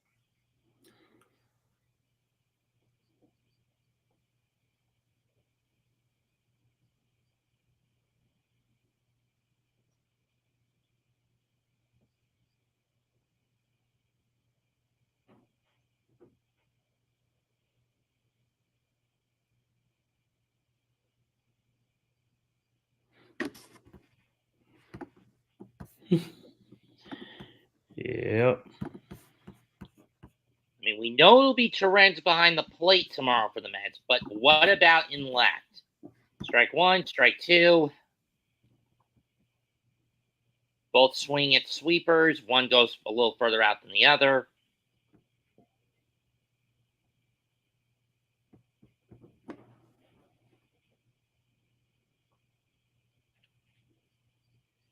This time he doesn't chase. 1 and 2.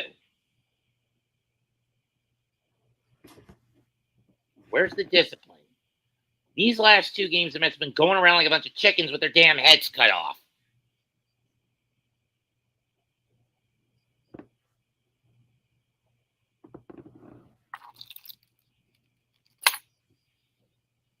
I don't think making a bowl of soup tomorrow is going to keep me calm. Mm-hmm. Especially if the soup in question is mulligatawny. 3-0. Shohei. Said mulligatawny, not Shohei Ohtani. Um, Swung and missed strike 3, 2 down.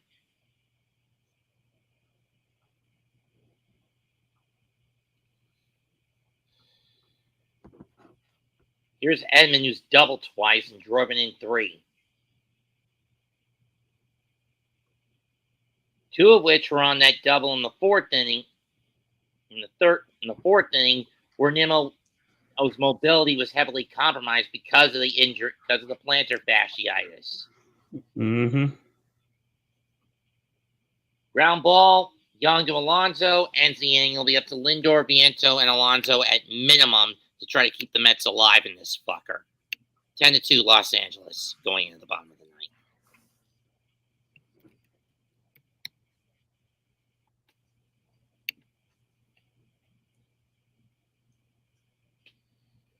I gotta do a short after this game where I'm gonna go off. She gonna flip you. You gonna flip the lid. Don't blow a gasket, man.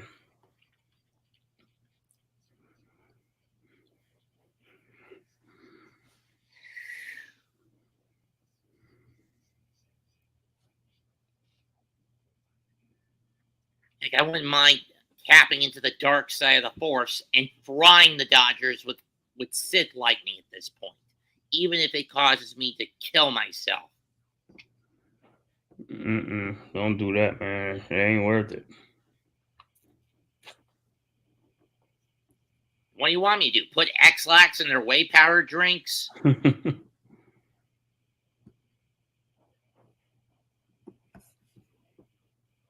I mean, you can't focus at the plate or on the mound if you're trying to keep shit in your gut, aren't right? Mm-hmm.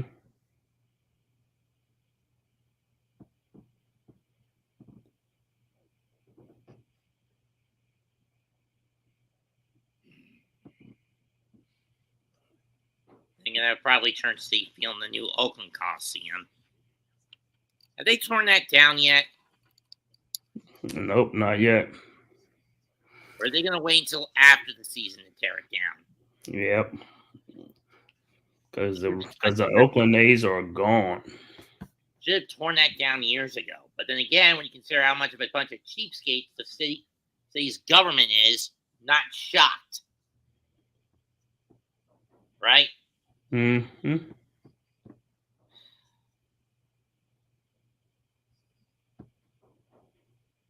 So Denver pulled out a stomp tonight.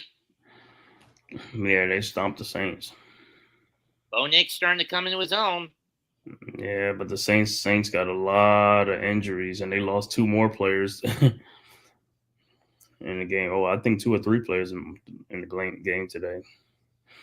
That's what the season is. That's how the season's a long season. You're gonna have that in the game. At this point, start falling like flies. Giants need to hold Neal at gunpoint and tell him to either start blocking Jones or you're gone. Well, he's gonna get a chance too. He'll get a chance either against the Eagles or the next game. We'll see. Oh God, Denver's got an easy one next week. Anyway. They get Carolina. No. Yeah. I smell a massacre in that game. Ball one to Lindor. Was singled twice but failed to get home each time. Fouls off the inside step, going inside 1-1. So the Mets had the bases loaded in this game with nobody out, and they couldn't even score. They actually had the bases loaded twice and only got one in on a force out. That had to be overturned from a double play. See, that's why when you got the bases loaded, you got to hit the ball to the outfield. Well, they did get one in the outfield. The problem was it was too shallow, and when you consider how compromised Nimmo's foot is, he couldn't tag up. Mm-hmm.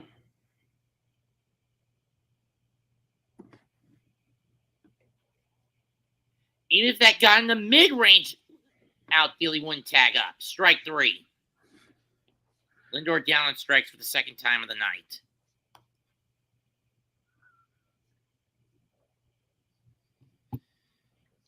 Vientos tied this franchise's single postseason record with 12 RBIs tonight with a solo in the first that tied the game initially. But beyond that, he struck out twice and he's flown out.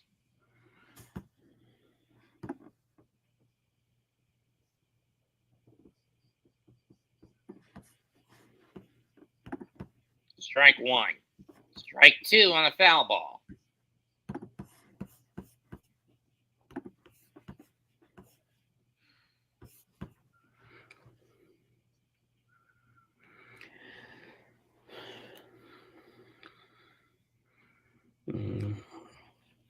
Mets are down to the last out in a strike.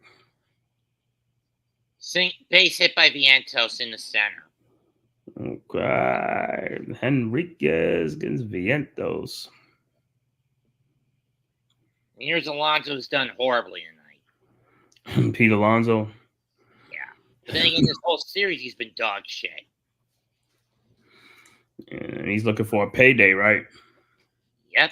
You're not going to get it playing this sloppily. I mean, then again, Daniel Murphy didn't get a payday when he played as poorly as he did in the World Series almost 10 years ago. He took his ball to Washington, and Alonso lines one in the center field for a base hit. So now Mets have first and second and 2 men and 1 man out. Okay. At this point, it's garbage time rally. He said this time is just too little, too late. Yep. Even if they get a run or two, it's not going to do much. Right. Yeah. If this game was still 3-2 or something like that, then it'd be like, yeah. Or even 5-2, then it would have been fine. But not 10-2.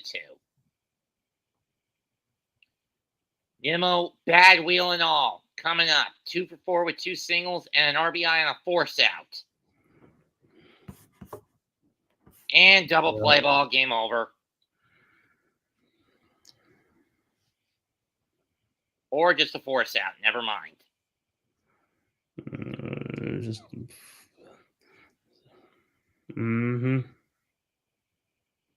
Now it's up to Marte to at least get one of these bozos home.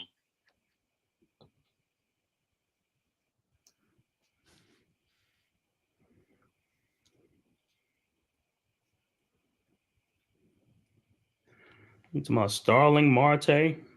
Ball one. Yeah. He's been around for a minute. He's been around for a minute. And given the knee issues, you'd think that, and the fact he's only hit 7 homers, around 30 or 40 ribbies each of the last 2 years, you'd think the Mets would have gotten rid of him this or next year. I mean, granted, Tyrone Taylor and Harrison Bader aren't much better. And he pops up, game over, Dodgers win and take the 3-1 series lead. Yep. 3-1 Mets, man. But everybody, man, thanks. Hit that like and subscribe button to the Mets 2128 Man Cave Podcast and also the Big Blue Crew Sports Network. One centralized location for all our contents: boxing, baseball, football, boxing, MMA, UFC, wrestling, and soccer coming soon. And also subscribe to all the members of the Big Blue Crew Sports Network. NYG Unpopular Opinion Sports, Big Pat Sports Talk, G Nation Inside Sports with Big Lou, Miz in the Midday, Wales to New Jersey, Mac the Giants fan, Zion Zenith, Classified 3F with Joel, Coach Ed Gladney's Amazing World of Sports, Mets 2128, Leaf Diggy, me, the Man Cave Podcast, and many more. So hit that like and subscribe button, man. It costs you nothing. Just hit that like and subscribe button. Also hit the notification bell so you know when Mets 2128 or the Big Blue Crew Sports Network are pushing contents out. You got it, Mets.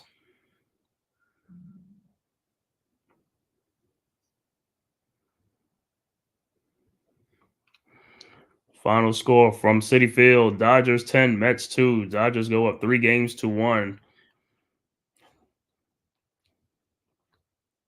And tomorrow's night game is at 8 o'clock tomorrow from Citi Field, Dodgers and Mets.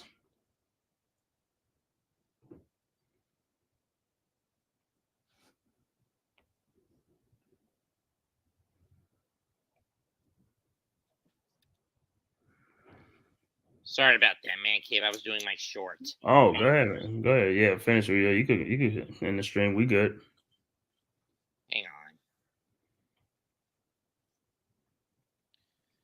As Man Cave pointed out, comment, like, and subscribe to every member of the Big Blue crew, not just us. Till then, we must bid you adieu. So goodbye. Good fucking night. Bang. Don't expect to see me until tomorrow or after this game, near the end or after this game, because I'm doing Mega Mets and boycotting this game in Game 5 tomorrow. All right. Hopefully, maybe a boycott will get this team's head out of its ass. Peace.